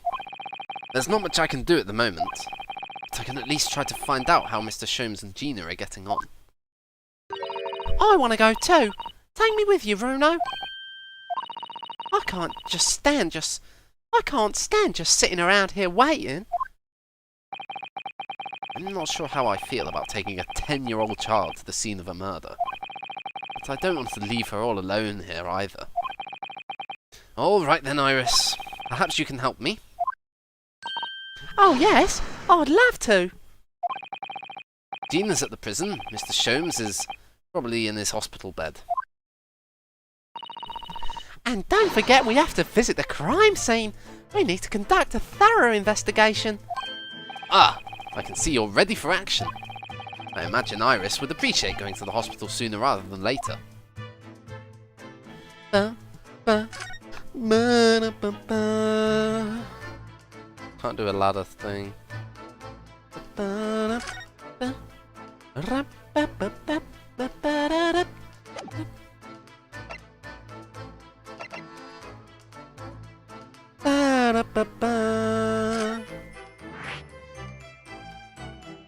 Ooh, we get to do. Ooh. Okay, I get to read out all of her little comments. You know, I think a visit to this place could be a good idea. Police are investigating in shifts around the clock. Bustling London Street, Winnipeg's Promenade. There's a large park nearby too. A large park nearby. We're going to have to go there eventually. This place feels different to normal today for some reason. I love attic rooms, don't you? They're so exciting. I call it a consultancy, but the clients aren't exactly beating them down the door. It's always a bit quiet when Hurley's not around. You haven't been to this place yet. Don't forget to take me with you when you go. You haven't been to this place. Oh.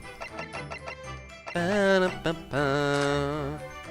Is there anything else in this part of the...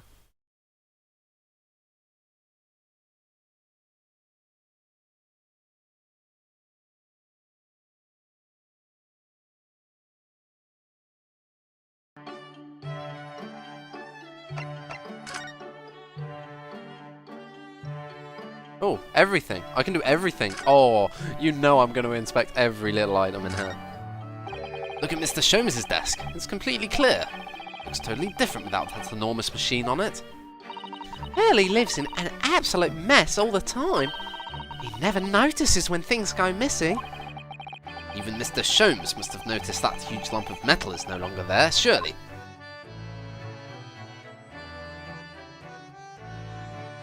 No comment about the chemistry kit anymore.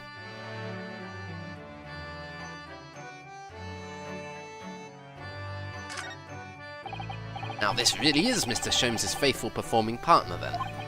The Stravida, the Strapiska, the Scrapiferius... No, it's no good, it's gone. Virtuoso's violin that he found in a pawnbroker's and managed to buy for next to nothing.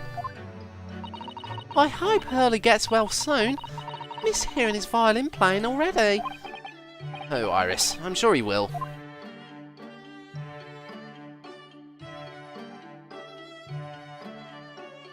I've been going for 1 hour 42. Everything seems to be working fine. Sure. There's all sorts on these shelves. Chemistry apparatus, books, papers, lots of things I've never seen before. It's all heaped up so high, I can't help feeling that the whole lot is going to topple at any moment. Yes, Hurley does tend to overload the shelves. That's one way of putting it.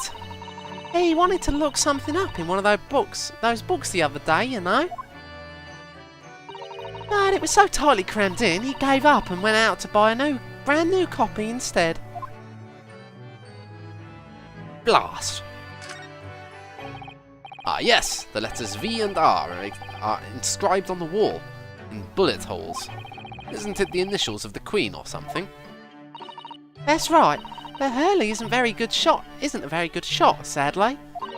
I can't remember how many times he had to replaster that patch of wall before he managed to make the letters.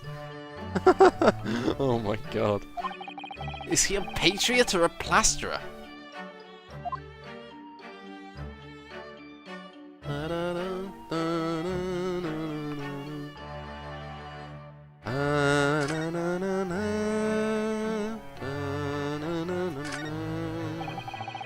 It's an unusual way to make use of a huge metal chest. There's a table for tea and coffee. It is a very sturdy box, and I've noticed that it's always locked. Ah, well, that's because that box contains some of my most important things. Which you have no intention of telling me more about, judging from that guarded smile. Well, you already did, actually. Fire's burning comfortably in the grate again today. It's a very different feeling to a Japanese hibachi somehow. Hurley's been working on his disguises recently. He's been dressing as a woman mainly. Really? Mr. Sholmes dresses in women's clothes? Yes, you see the lady in that photographic print on the mantelpiece? That's Hurley. Oh, that was... Susato mentioned the lady. He's quite stunning.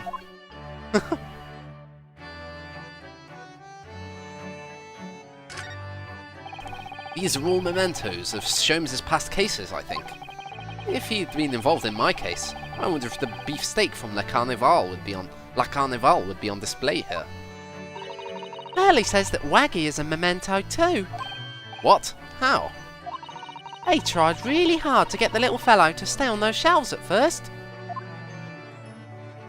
But he had to give up in the end. Waggy just wouldn't keep still. Yes, funny that. Another nice English-ism. Funny that. I don't think I hear Americans using that phrase.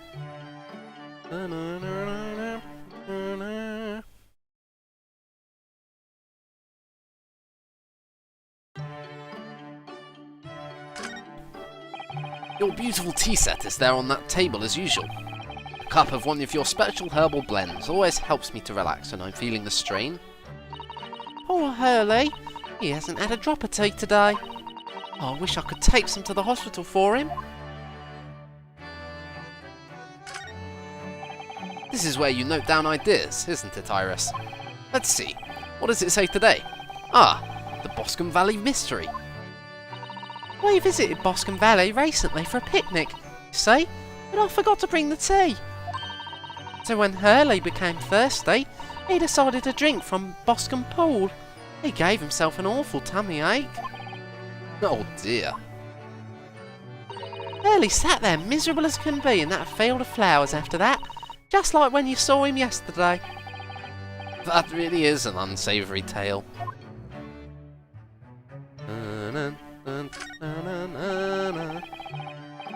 That's a charming little white shelf, and full of charming little bottles too. The contents of them aren't quite so charming, it seems. I'm so close now. I've nearly developed a rainbow smoke grenade, you know. So you're still working on those colourful but fumey explosives, are you? I'll tell you what, when I've perfected it, I'll fire the first shot at you, Rono. What an honour.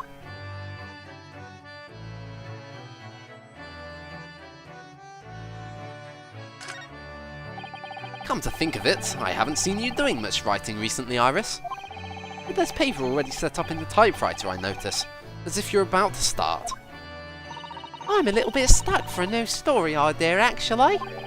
Well, you could consider using what happened to Mr. Natsume, perhaps. Oh, yes, that's a fabulous idea. And a great title has just popped into my head as well. The Adventure of the Catty Man. How's that, Rono?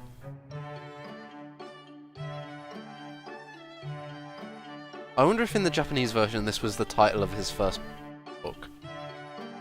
Because I remember looking up the Soseki novels.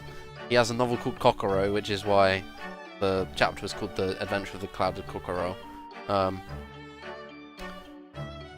But his first novel was Wagahai wa Neko de aru, which is like a cat saying that I'm a cat in a very posh and like high class way, which I don't know anything about it, but it sounds interesting. The Adventure of the Catty Man. How's that, Rono?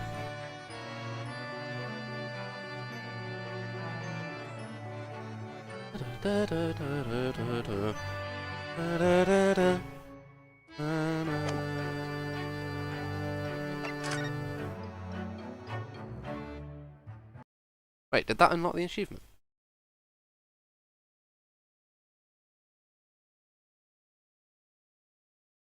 Oh, okay.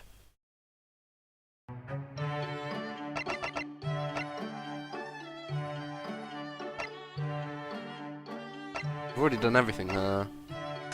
Take a street.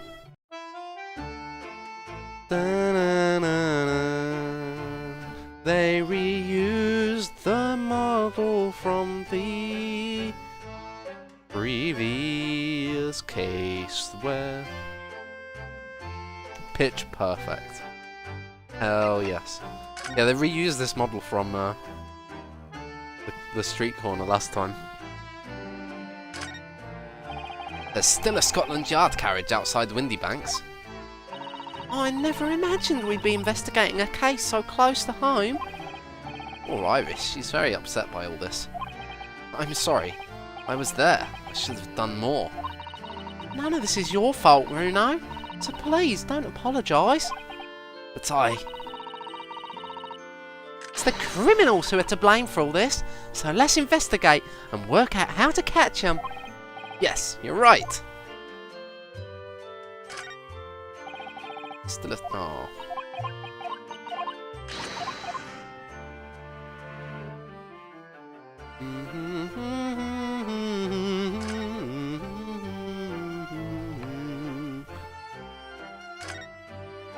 It's already been 2 months since we've been taking lodgings here above Mr. Sholmes' office.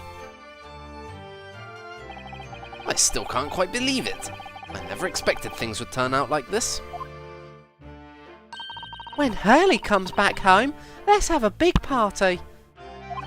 That's a great idea. I'm sure it won't be long. The Sholmes is very tough. Yes!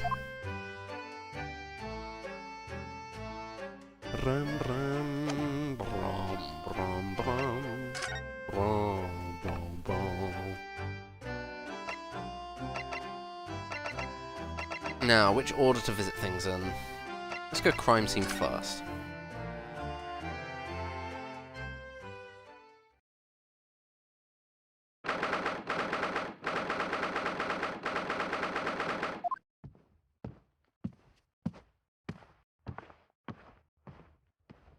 That makes the scene feel alive. Just that one little guy walking along. This is where it happened then?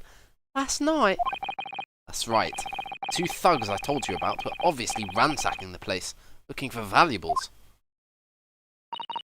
But apart from the policeman in here, you wouldn't know anything had happened. There's no sign of a disturbance. No, you're right about that, actually. In fact, if anyone, it's the police who seem to be the ones doing the ransacking. I know what you mean. They're like a gang of organised criminals, all dressed in black. Oi, I heard that. Oh, Inspector. Good morning. I suppose I ought to thank you for your vigilance last night. We got to the scene before it was disturbed at least. Shame you let the 2 rogues get away, mind. Yes, I'm sorry about that. Okay, the police will leave us. I thought you'd assigned the extra men to the beat around here, Gregsy. Now look what's happened. Hurley's been injured because there weren't enough police on duty. Ah! Oh, yeah, your ladyship. I forgot that these two have a odd relationship of author and featured character who gets paid a royalty. No one told me that you were coming. I expect you to take full responsibility for what happened to Hurley and see that he has the very best medical care. Of course, your ladyship. The very best doctors in the capital attending to him as we speak. And I don't think it's Bruno's fault that the rogues managed to get away, is it? Chasing criminals is the police's job. Absolutely, your ladyship. As you say, ma'am. As you say.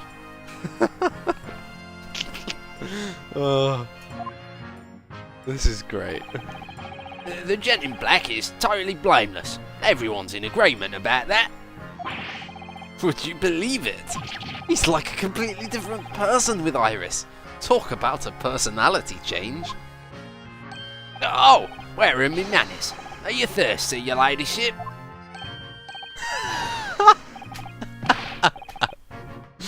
Perhaps you'd like some juice? Some nice refreshing fruit juice? Oh my god, this is too funny. Oh, why? Are you thirsty, Gregsy? This is so fucking funny, holy shit.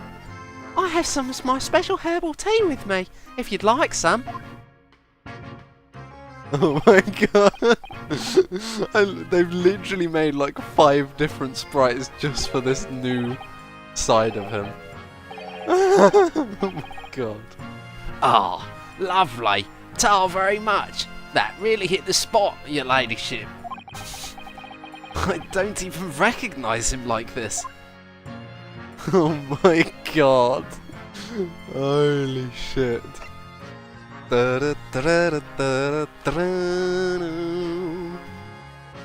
His theme is still one of my favourite pieces in this soundtrack.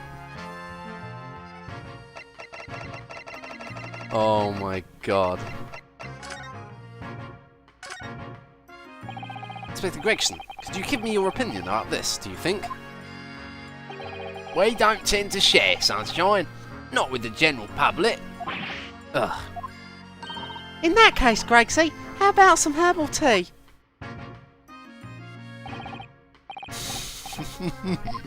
Oh, this is too good. Lovely. Very much. That really hit the spot, your ladyship. You don't mind sharing that, then?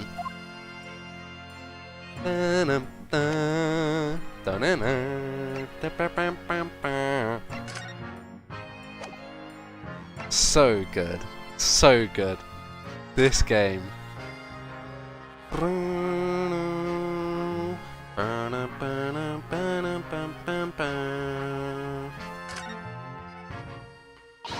Alright then, let's see what we can uncover. Oi, what do you think you're doing, Sunshine? You can't touch anything in here. Oh, but we were hoping to investigate. This is a crime scene, for Pete's sake. No touching. What's the problem, Gregsy? Bruno's a lawyer, you know that. Oh, well, I'm ever so sorry, your ladyship. Ever so sorry. The rules and regulations are a thorn in my side. Of course, if Mr. Naruhodo was to have been properly appointed by the accused, that'd be another matter. The accused? If you could show me some representation papers, I'd be only too happy to let your nose around. This is so good. Did you hear that, Rono? You need Jenny to sign some representation papers. It looks like presenting the detective here with the correct paperwork is the only way. Oh my god, this sprite. Oh my god. God damn it, Capcom, why?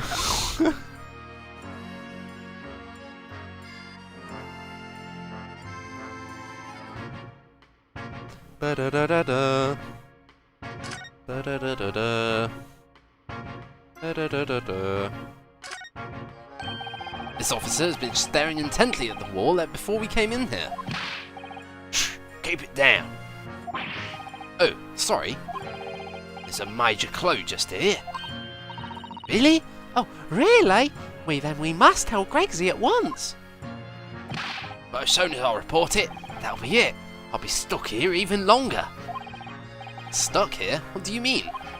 I haven't been home in 2 days already. I need a constable to relieve me and take over my shift. They really have a tough time, the British police. That doesn't stop us investigating though, does it? No, I suppose not. I'm fairly sure it was the calendar he was peering at. Ooh.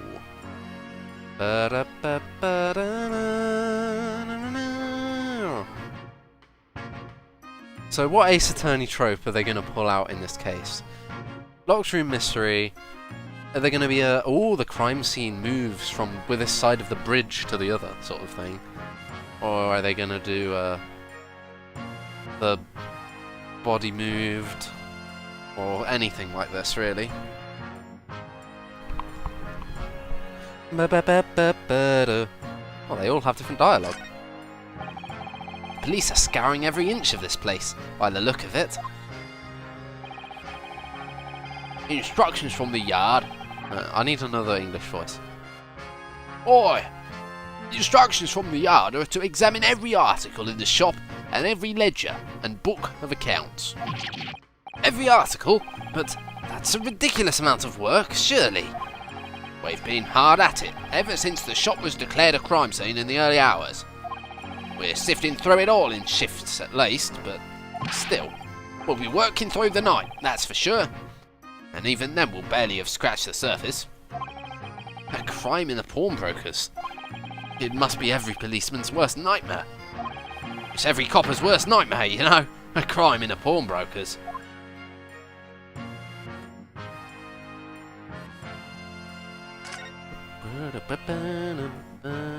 Something smashed on the floor. The lamp, the gas lamp. Interesting, interesting.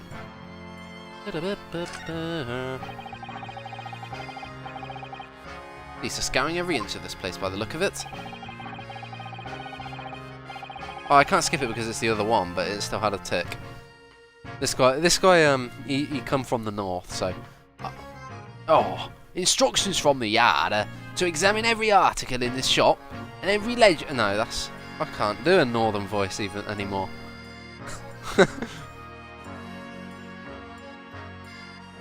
And every ledger and every book of accounts. Up north, lad. Up north, lad. No. To do northern voice, just do Speaker Lindsay Hoyle. Sir Lindsay Harvey Hoyle. Sir Lindsay Harvey Hoyle. I can't do it. Every article, but that's just fucking skip it.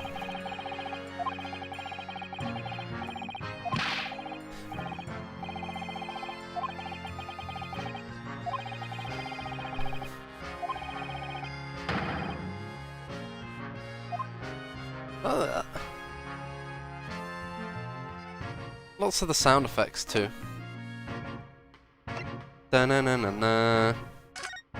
Da-na-na-na-na. So, how is the investigation going, Inspector? Nothing to it, really. Very simple case, this. There's some very definitive evidence. We're just about to charge the diver we arrested last night, in fact. Gina? No, Gina? You're going to charge her? That's right. Shall be able to bring her before the judge at the Bailey tomorrow. Definitive evidence. Oh, no. Early. Definitive evidence, you say? What is it? Come on, show me. Your ladyship, as much as I wish I could oblige you, I'm afraid. Ah, I see. You've already captured the pair of thugs who broke in here last night, have you? What the? And you're gonna put them on the stand as witnesses, are you? Are you? How could you? Ow! How could you possibly know that? I had a feeling, that's all. Reminds me to never try and keep a secret from Iris. So you've arrested the two men who shot Mr. Sholmes, have you? Well, yes. They were rounded up pretty quickly by the lads on the beat. And Miss Lestrade is being held at the prison? She should be. That's a shame that she hasn't lifted the key from the jailer, of course. Can you tell us anything about Mr. Sholmes? What's his condition? Sorry, I'm not at liberty to divulge that information. Scotland Yard matters are strictly confidential. Well, I know he's being operated on at St. Sinners. Why can't I see him? I'm family, you know. I'm terribly sorry, your ladyship. It's the hospital's policy. No visiting at all. Oh, The bullet must have hit an artery in his midriff. He's lost a fair bit of blood. oh no. He didn't seem too bad in the first hour or so. But a hemorrhage like that is enough to make even the one and only Sholmes pipe down. Mr. Sholmes is a human like the rest of us, you know. Well, anyway, he's having emergency surgery right now. They've got to stop that bleeding. But will he be alright? He will be alright, won't he? They'll be able to make him better. Of course, your ladyship. He'll be right as rain before you know it. Really? How do you know? Hey, how do I know? Well, because, of course, yes, because Mr. Sholmes He's such a great detective, that's why. We'd better pray the doctors have a better grasp of what's needed to make someone well again. Oh, Hurley? Oh dear. Please don't die, Hurley. I'll report to your ladyship the moment I hear he's out of the operating theatre.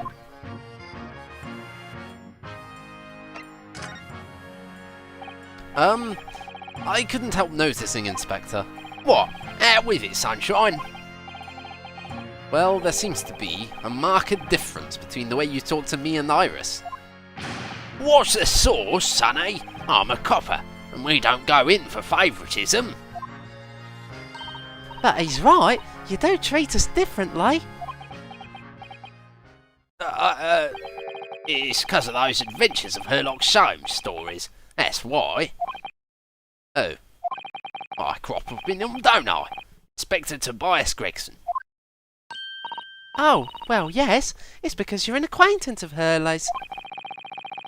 what did you write about the Inspector, Iris? I don't remember really. It was one of Sholmes's lines. Yeah, this is an actual line from Scarlet Study, which I haven't read. I've only read Sign of 4 thanks to GCSE English Lit. It was one of Sholmes's lines. Gregson is the smartest of the Scotland Yarders, is how he put it. Oh, did I write that? And you know what he did that one line did for me, eh? The very next month, my pay doubled. Doubled, I tell ya. Oh, ooh, that's amazing. All because everyone at the yard reads them. They read all the Sherlock Holmes stories. They've even set up a fan club for me. Of course. That explains everything. It was around that time that you became such a toady to me. Can you blame me? All it'd take is one bad word from you, and Holmes could change his tune about me. Gregson? No, the great detective will say, he's getting quite overrated these days. Think about what would happen to my salary if that came out in print, eh? The whole thing gives me the willies. I can't tell you how many nights of sleep I've lost worrying about it. That would never happen. Oh, wrong voice. Hurley, but that would never happen, Gregsy. Every month when the No Rants magazine comes out, my hands are trembling as I turn the pages. Oh, how awful for you. Here, have some of my tea to settle your nerves. This dynamic is something else. I love it. I think it's better than like the pearl face stuff, even. Ah, lovely. Ta very much.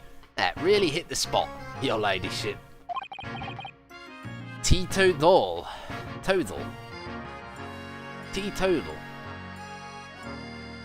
You know, I'm gonna look up the exact meaning of the exact antiquated use of the word toady. Define toady. Oh, it's. Wow, that's a coincidence. The Google definition: a person who behaves obsequiously to someone important. Which, first of all, the fact that means Iris is clearly very much more important than Inspector Gregson, of course. But the reason it's such a coincidence is because earlier today I was watching a Northern Lion crossword thingy-mabob, and in there somewhere was the word obsequious. So, yeah, that's a coincidence that I learned about the word obsequious earlier today.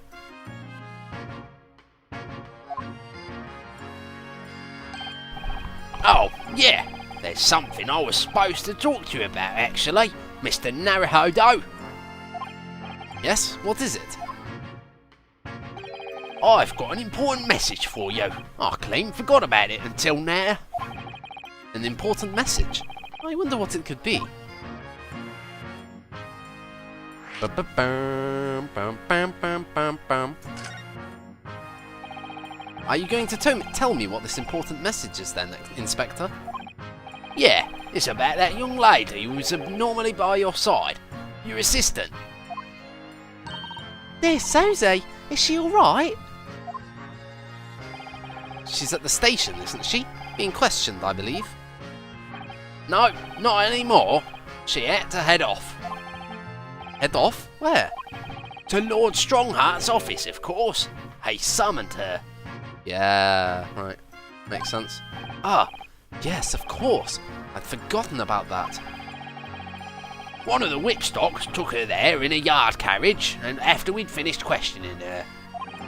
But she asked us to tell you she didn't have the fare for the return journey, and to go and meet her there.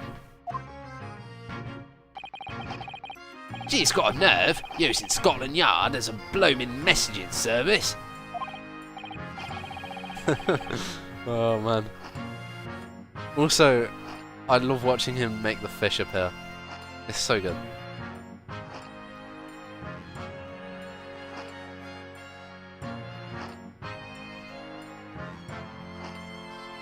Bite. Bite. Roop! Just- Roop!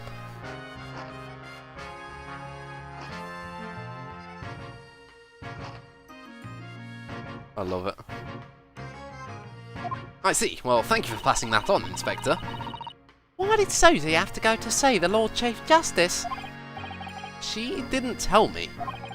But I'd better head over to the Lord Chief Justice's office to fetch her straight away.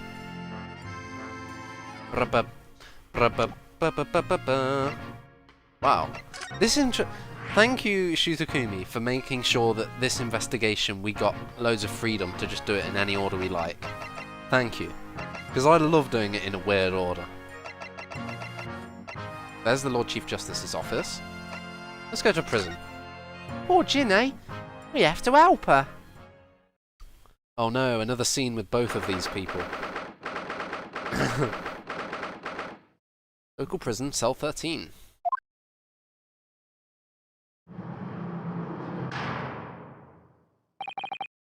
Hello, Gina.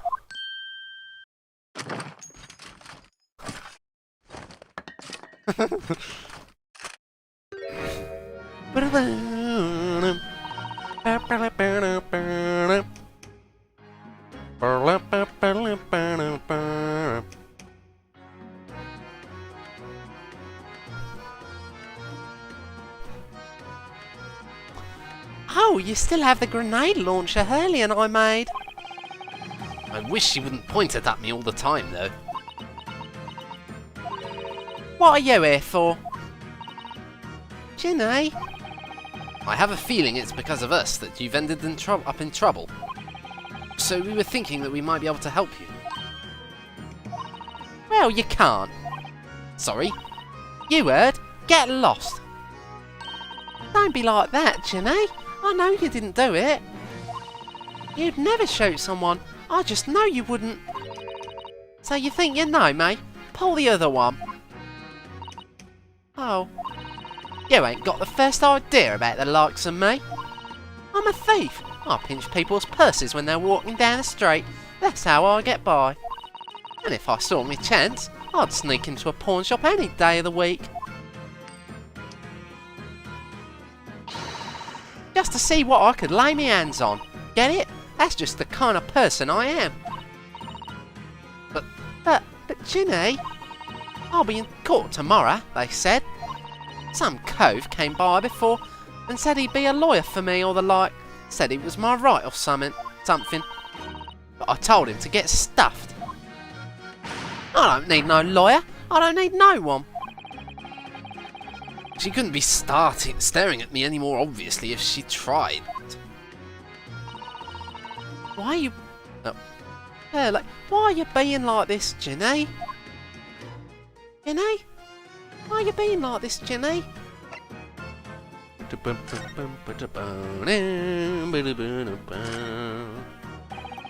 Would you have a look at... That's strange. Where's my armband gone? What's the problem? Something wrong? Don't suppose. You're looking for this? Yes, but how? And when? And how again?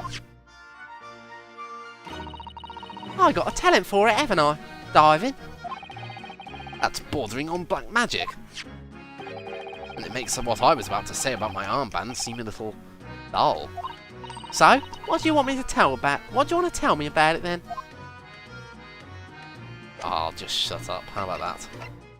Bum, bum, ba-da, ba-bam, ba-da-ba-da-bam. What happened? Will you tell us what happened, Gina? Last night at the pawnbroker's. There's nothing to tell.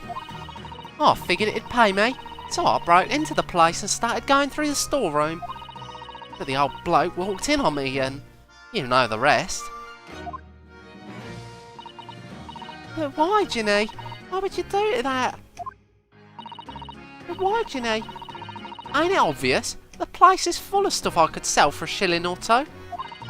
Diving ain't easy, you know. It's a lot of work, and half the time you don't even get nothing. Is that really why you broke into the place? What? Are you sure the true reason wasn't something else? Oh, give it a rest. What would be the point anyway, eh? Nothing I could say would make a blind bit of difference. Please tell us... Early? Oh, please tell us, Ginny. We'll believe you, whatever it is. Believe me? Don't be daft. You can't believe nothing. Everyone lies all the time. And you know what? When it comes to liars, I'm the biggest of the lot. I've told some unforgivable lies, I have. What do you mean by that? What unforgivable lies?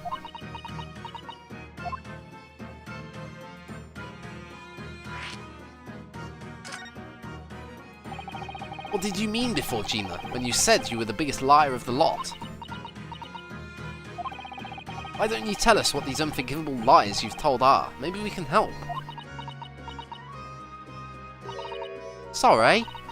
We're out of time. They're going to want to question me now. Ginny, please. Oh, yeah. I wanted to give you this. Something to remember me by.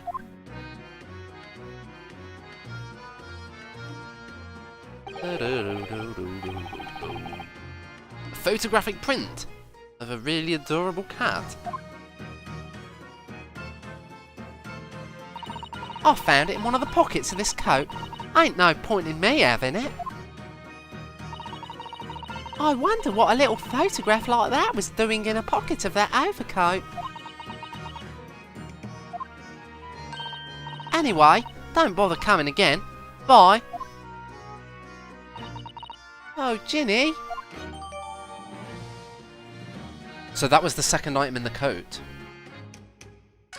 Not sure of the importance of it.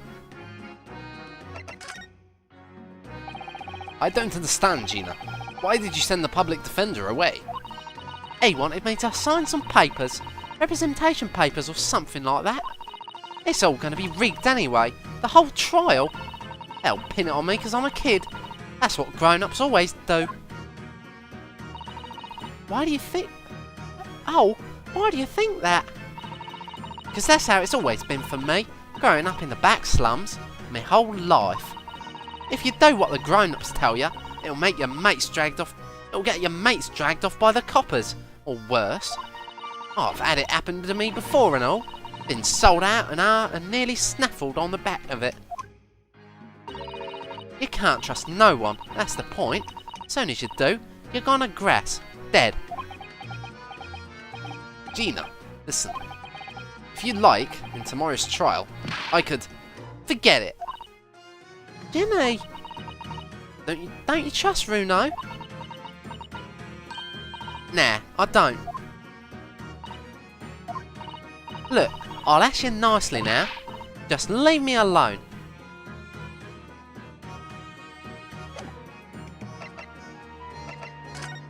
Well, shit, that's not much progress. Let's go to the hospital. Ba-da-ba-da-bum-ba-dum.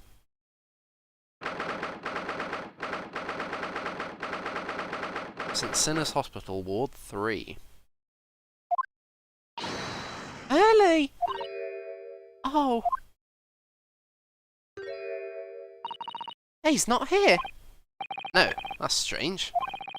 The nurse definitely said he was in the bed by the window, didn't she? He's going to be in some weird place, isn't he? Like hanging upside down. In typical Holmes fashion. Oh, I know what's probably happened. Hurley was being a big baby, and the bullet wound wasn't that bad after all, so he's been sent home. I'm not so sure about that. Maybe or not. There's no question that it was a fairly serious injury that Mr. Sholmes suffered. A way to reassure the little girl. Yunosuke. Oh. Hello, hello. What have we here? Hello, hello. Oh, hello, hello, hello. What have we here? This ward is off limits. No visiting. So what are you doing in here, eh? Hello, hello, hello. Well, I'll have you know, we're Hurley's next of kin. Oh, well, begging your pardon then, ma'am. Sir. Hello, hello, hello. A little lady and a curious Eastern gentleman. The great mystery solvers as a mysterious family, aye? If that's how you see us, sure. Where is he, Constable? Where's Hurley? I believe he's currently on the operating theatre, ma'am, undergoing an extensive operation. Extensive? It has been several hours since he went in. Oh dear. Oh dear. Is he going to be alright? Well, it doesn't appear to be working, you see. The anaesthetic, that is. Oh, I have heard a report that the gentleman claims he may have had a little too much to drink last night. Coffee, that is. Anyway, I think it would be fair to assume that he won't be back here for several hours yet. I see. Thank you, Constable. Perhaps we should leave and come back later. oh, poor Hurley. I need to look in the court record. A bit of evidence.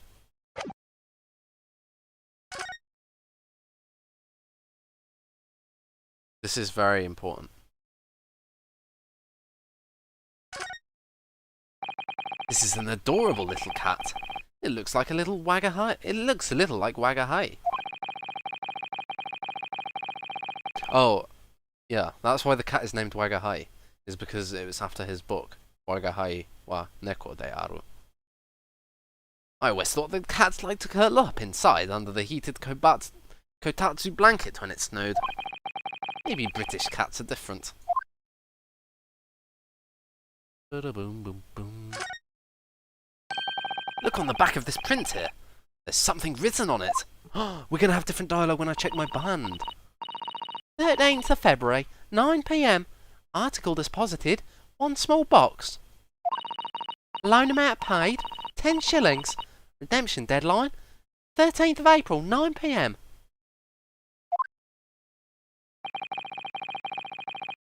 So this is this photographic print is a redemption ticket. 13th of February? That could be significant. It was just 2 days before the murder on the omnibus, wasn't it? A small box. Doesn't tell us much about it, does it? Oh no, if Mr. McGilded still had the ticket, then presumably he never redeemed the article. So do you think the box might still be present somewhere in the shop? Ah, yes. If it's something Mr. McGilded deposited, we need to investigate.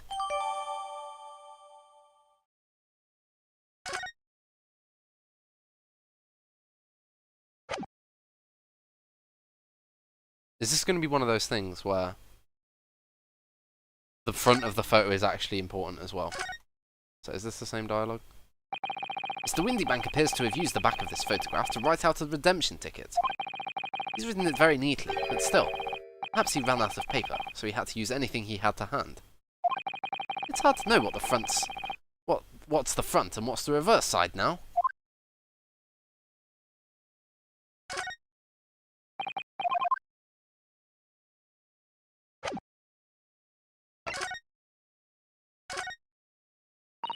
Those are the scales of justice, aren't they?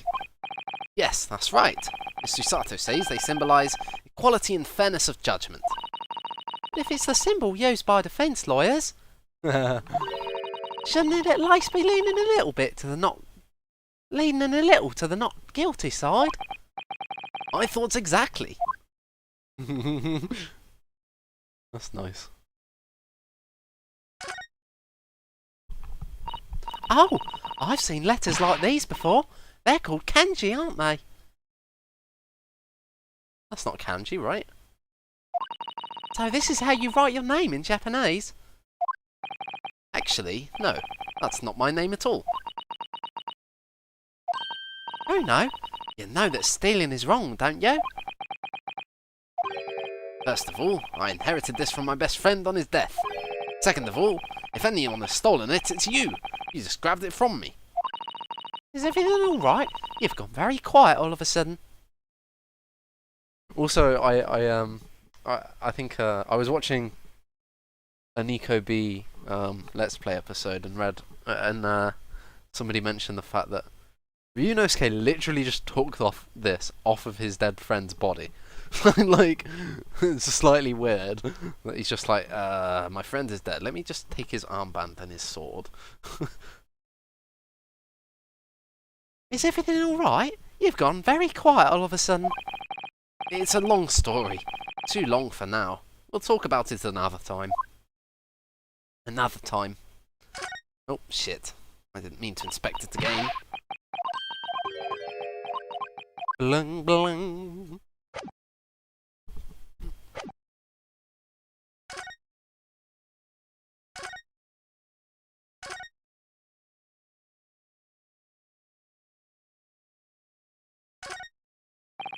There's a notice board on the wall here, look. Let's see, what does it say? Thought of the day, on seeing any vermin, calmly and discreetly inform matron. Oh yes, they have rats and mice in hospitals like this that love to feast on all the medicine. If you don't deal with them, there's nothing left to treat the patients. Rats and mice? Oh, I see. This is a rather old building, I suppose. The doctors and nurses are all very good, I hear. I certainly hope so, for Mr. Sholmes' sake.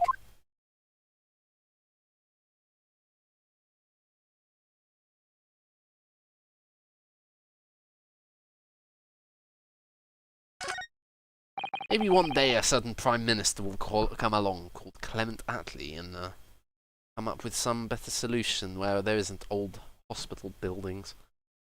This must be Mr. Sholmes' bed. Poor Hurley. I know, it looks as stiff as a board, doesn't it? Oh, I don't think that'll bother him. No? I often find him asleep face down on the floor, completely dead to the world. I think I'd call the police if I discovered someone like that. No, can't I read his sensitive patient information on the bed? Oh.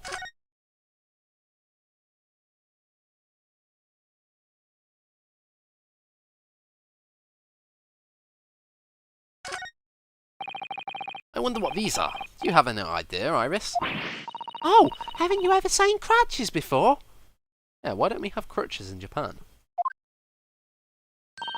Let me explain.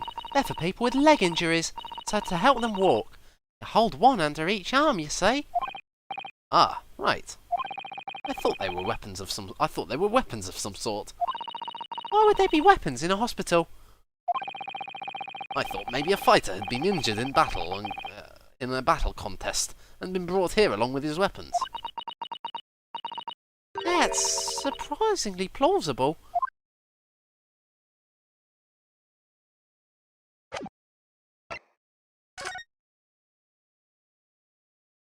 The hospital feels positively ancient.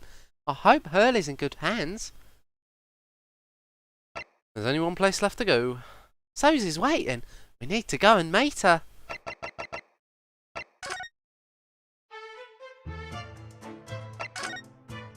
Right.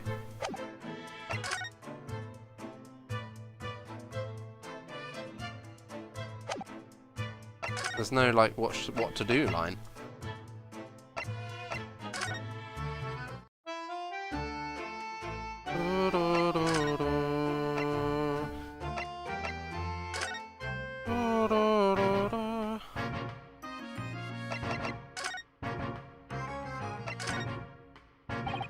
Check the Grayson. Blah blah blah.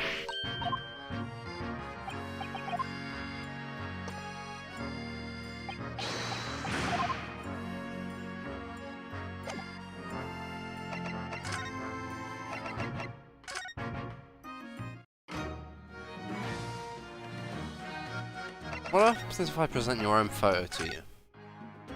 Here, Gina, look at this. No, Tar. I wasn't saying you could have it. Oh, weren't ya? Well, when someone says I can't have stuff, it makes me want it, see? So you better hand it over now. No, I'm not giving it to you.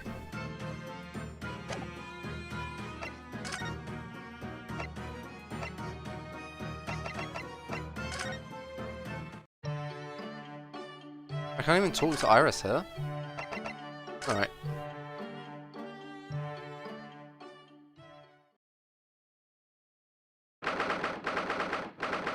I might make this the last scene that I do. For today. Wait, I didn't even read. British Supreme Court. It's in the Supreme Court. Yes. No matter how many times I come here, I always get the same sense of oppressiveness somehow. Do you think the place is oppressive? I think it's normal. How so? I mean, look at that suit of armour over there. You can't take that seriously, can you? Can you? Maybe it thinks the same about you.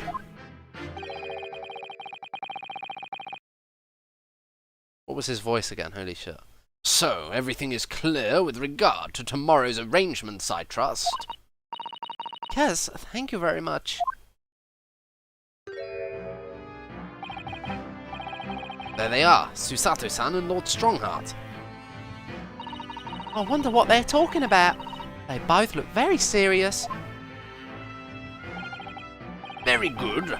There is nothing further to discuss. You may return to your lodgings.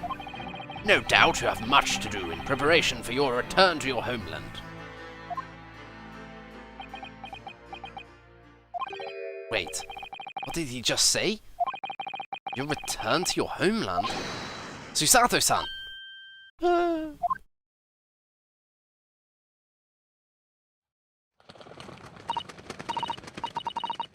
Oh, Mr. Naruhodo. What was all that about?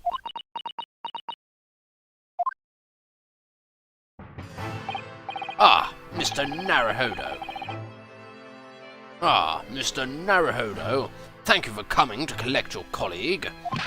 What's all this about? Why were you talking about Miss Susato's return to her homeland? And tomorrow?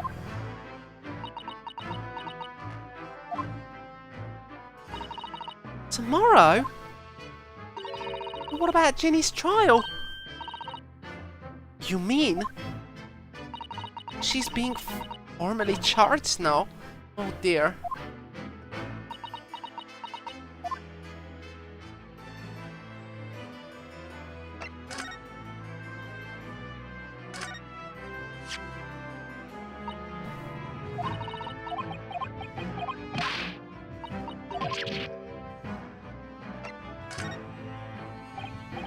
So, about this. Wait, I must have more time to examine it thoroughly. Really? There's no need. If it's not relevant at the moment, you can just say so. Susato-san takes everything so seriously.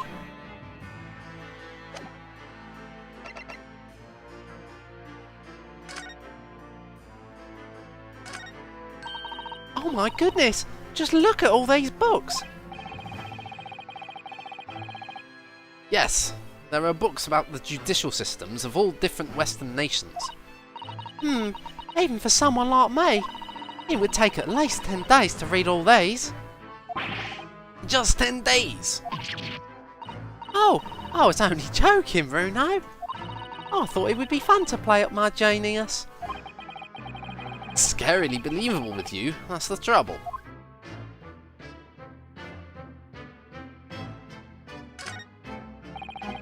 Those giant suits of armour are still facing each other menacingly across the room. I just can't understand why anyone would wear such things like that in battle. They must be so heavy. I expect you'd invent some special lightweight suit if it was down to you, wouldn't you, Iris? I think if it was me, I'd invent a world where people didn't need to fight each other in the first place. Iris, you're a champion. Well, what do you think? That was a model answer, wasn't it? She's 10, Ryunosuke, 10, and she's leading you around by the nose.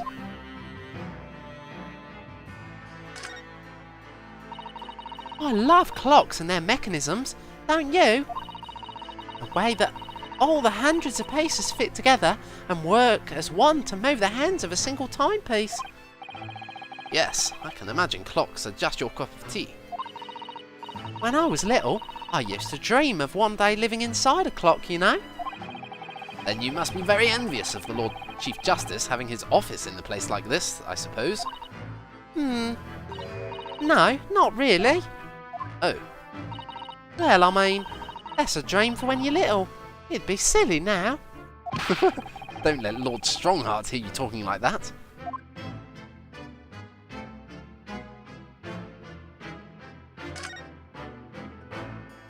I do like how this room, there's no reason for it to have 3 sections, but they did anyway, just for the imposingness. Oh, I've always dreamt of sitting at a huge desk like that and looking important. Why don't you try it then? Discreetly, of course. All right, I will. Tell me how I look. Well, Bruno, what do you think? A little too discreet. I can't even see you.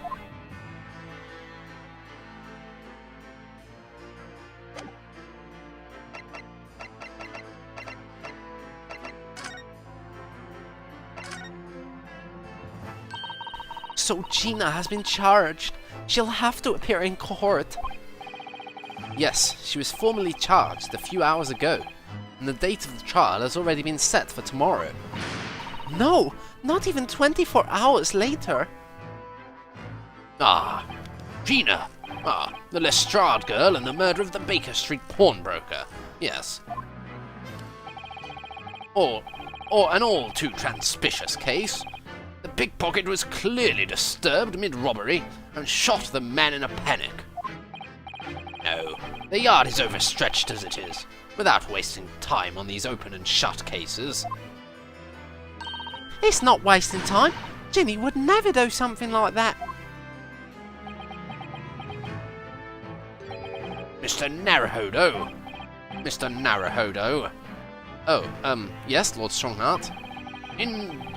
In deference of your fine services to date, I shall overlook this young girl's insolence. But I have no recollection of admitting a child into my office. Leave, now. Of course, Lord Strongheart. Criminals will tell the most palpable lies in order to evade justice. The police can ill afford the time it takes to unravel all their untruths. Meanwhile, more crimes are being perpetrated. We have far more serious matters with which to contend. Serious matters? Didn't Gregson mention something like that yesterday? Yes, Inspector Gregson made a similar remark yesterday. It's no concern of yours, though I'm sure I need not remind you of that.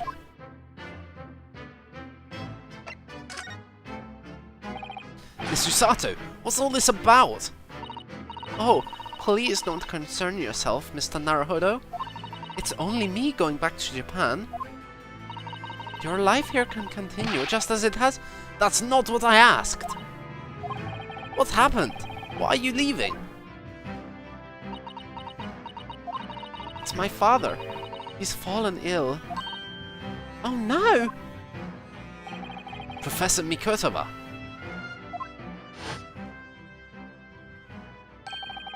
If I'm...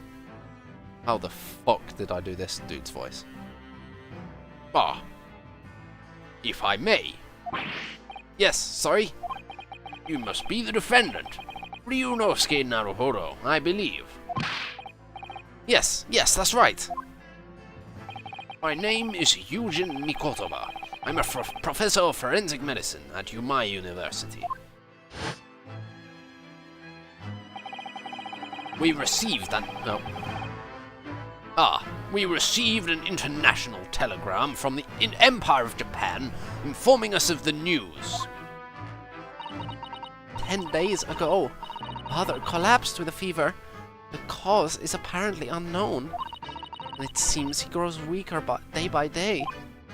I don't believe it. As you are aware, the voyage from here to your country's capital, Tokyo, takes some 50 days. I thought it would be prudent to hasten Miss Susato's departure as much as possible. Yes, absolutely.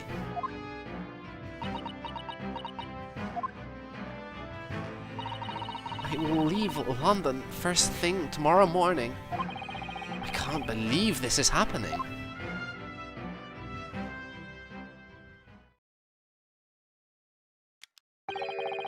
"3 minutes precisely until my next meeting. You must excuse me." There's just one more thing, Lord Strongheart. Which is? It's Miss Lestrade's trial. I wonder if you might permit me to defend her. A timely suggestion. Sorry? The girl currently has no representation. Ever heard that one before? But that's not fair. Yes, she may be a pickpocket, but she still deserves a fair trial. Do not misunderstand me, young lady. The government provides for those who are too poor to afford representation with a public defender. The accused need only sign the relevant paperwork, and a defense barrister will be assigned to the case. We don't have bother with solicitors because we haven't got room in that courtroom. Haven't you seen yourself? Only the barrister stands in the courtroom. However, the young girl in question has refused that right. Why would she do that? A question you would do well to direct at Miss Lestrade. You'll find her at the local prison. Yes, thank you. Now then, it's time I was leaving. Good day to you. Oh. Good day to you. What a day. Gina charged with murder. Susato-san about to leave. What if he's literally made that up? That would be crazy. Like, I don't understand why he would, though. Come, Mr. Naruhodo. Iris, we must make haste. But, Susie, you're leaving for Japan tomorrow morning, aren't you? Don't you have packing and things to do? As Mr. Naruhodo's judicial assistant, my personal circumstances are of no consequence. My sole purpose remains to help you in whatever way I can. Thank you, Miss Susato. It's a very pensive look. I think we ought to visit Gina first. In any case, I would like to wish her well before I leave. Yes, that sounds like a good idea. Let's go. If I'm honest, this has completely thrown me off. I'll just have to do what I can, as a lawyer. There we go. We get the clock sound at last.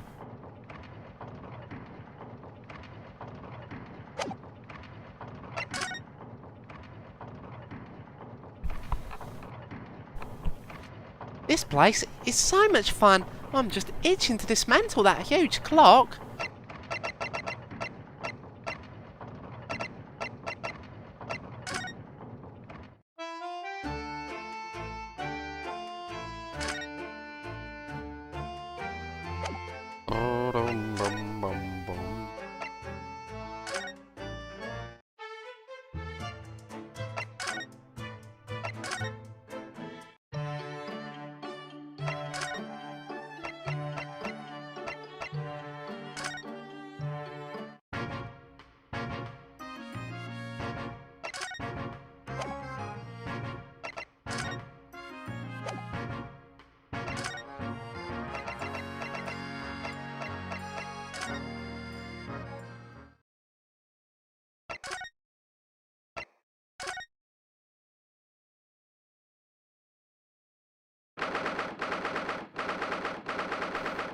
prison, cell 13. Ah! Hello again, Gina.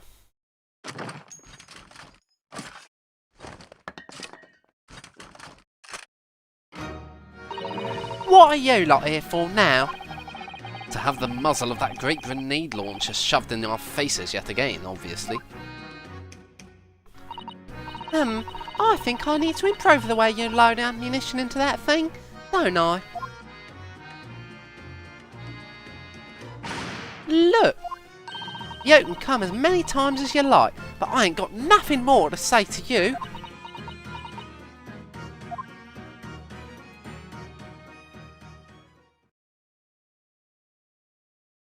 I like the way that we can have multiple characters on screen in the new games. And this game does it quite well, I think. Gina, I wonder if you might hear me out. There is something I'd like to say. What? I'm sorry to say, but I must reluctantly bid you farewell. Aye? Farewell? Tomorrow, I must begin my journey back home, to Japan. I fear we may never meet again. Oh, right. I've had the pleasure of meeting so many lovely people here in London. I have so many wonderful memories. And yet, as things stand now, it will be a glum parting indeed. Poor Iris will be so miserable. So's, eh? Well, that ain't my business. Both Iris and Mr. Naruhodo believe you to be innocent, Gina. They've put their faith in you. But somehow, you can't find it in your heart to put your faith in them. Yeah, that's right, I can't. What of it? It grieves me greatly to have to say goodbye to my friends when they are so clearly unhappy. Because of you. What? It's my fault? Yes, so I find one final request, Gina, before our paths never cross again. Right here and now. I want you to show both of them that you don't deserve the faith they've invested in you. Aye? Only by doing that will you truly be as alone as you claim to be. What are you talking about? What do you expect me to do, eh? You've told us that everyone lies. So prove it by admitting one of your own untruths. What about what you said before, Ginny? You said something about unforgivable lies. You must tell Mr. Naruhodo and Iris the truth now. That is my last request before I leave. My last request as a judicial assistant. No, I can't. Whatever these lies are, they're obviously weighing very heavily on Gina's mind. Gina, I could be wrong, but is it something to do with what happened 2 months ago? Something about that trial?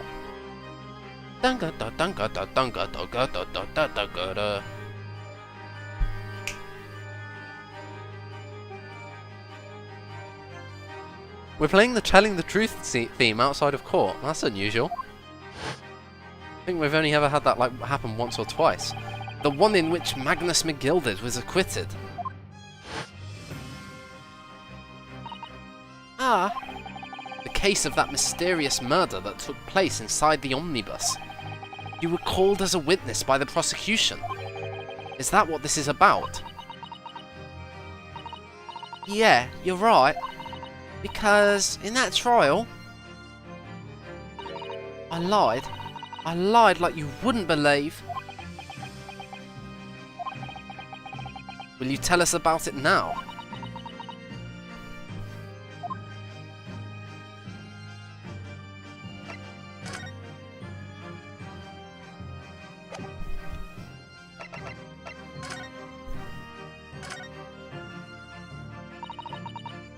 Like you said, it all happened 2 months ago. The coppers got hold of me and shoved me in the witness stand. And based on your testimony, Mr. McGilded was declared innocent.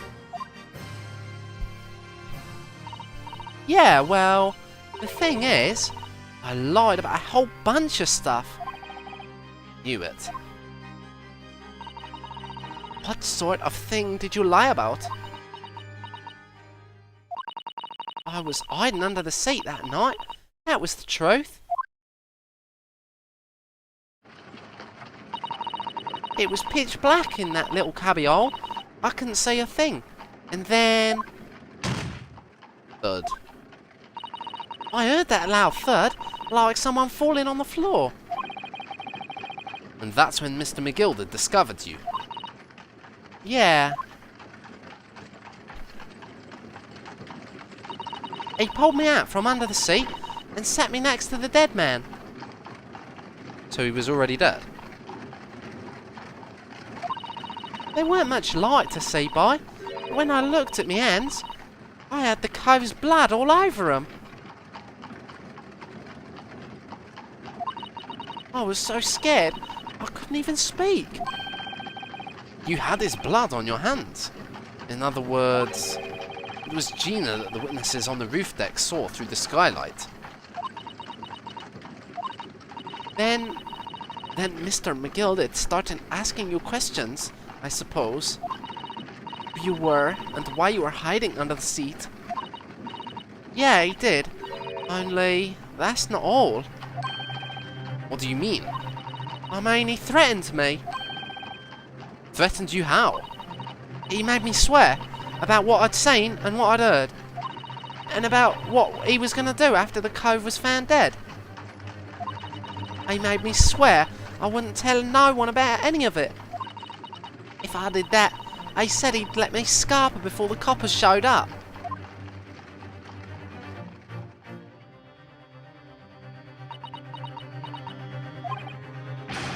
Gina, you must tell me what he swore you to secrecy about. What you saw and what you heard. Everything. Whoa! Dialogue! Dialogue! Okay. I'm gonna leave it on this cliffhanger, I think. That seems like a fair point to end. Because if I do this, I feel like the cliffhanger will be a different cliffhanger. I like this cliffhanger of not knowing what she saw, what she heard.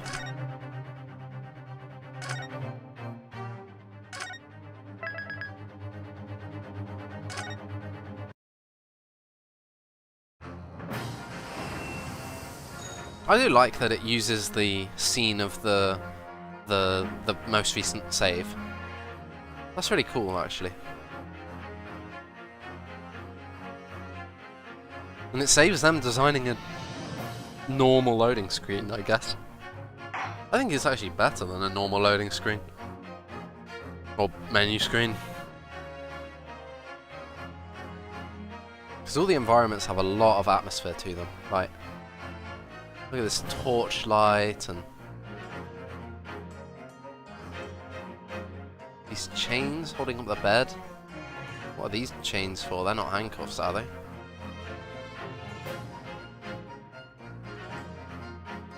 Massive padlock.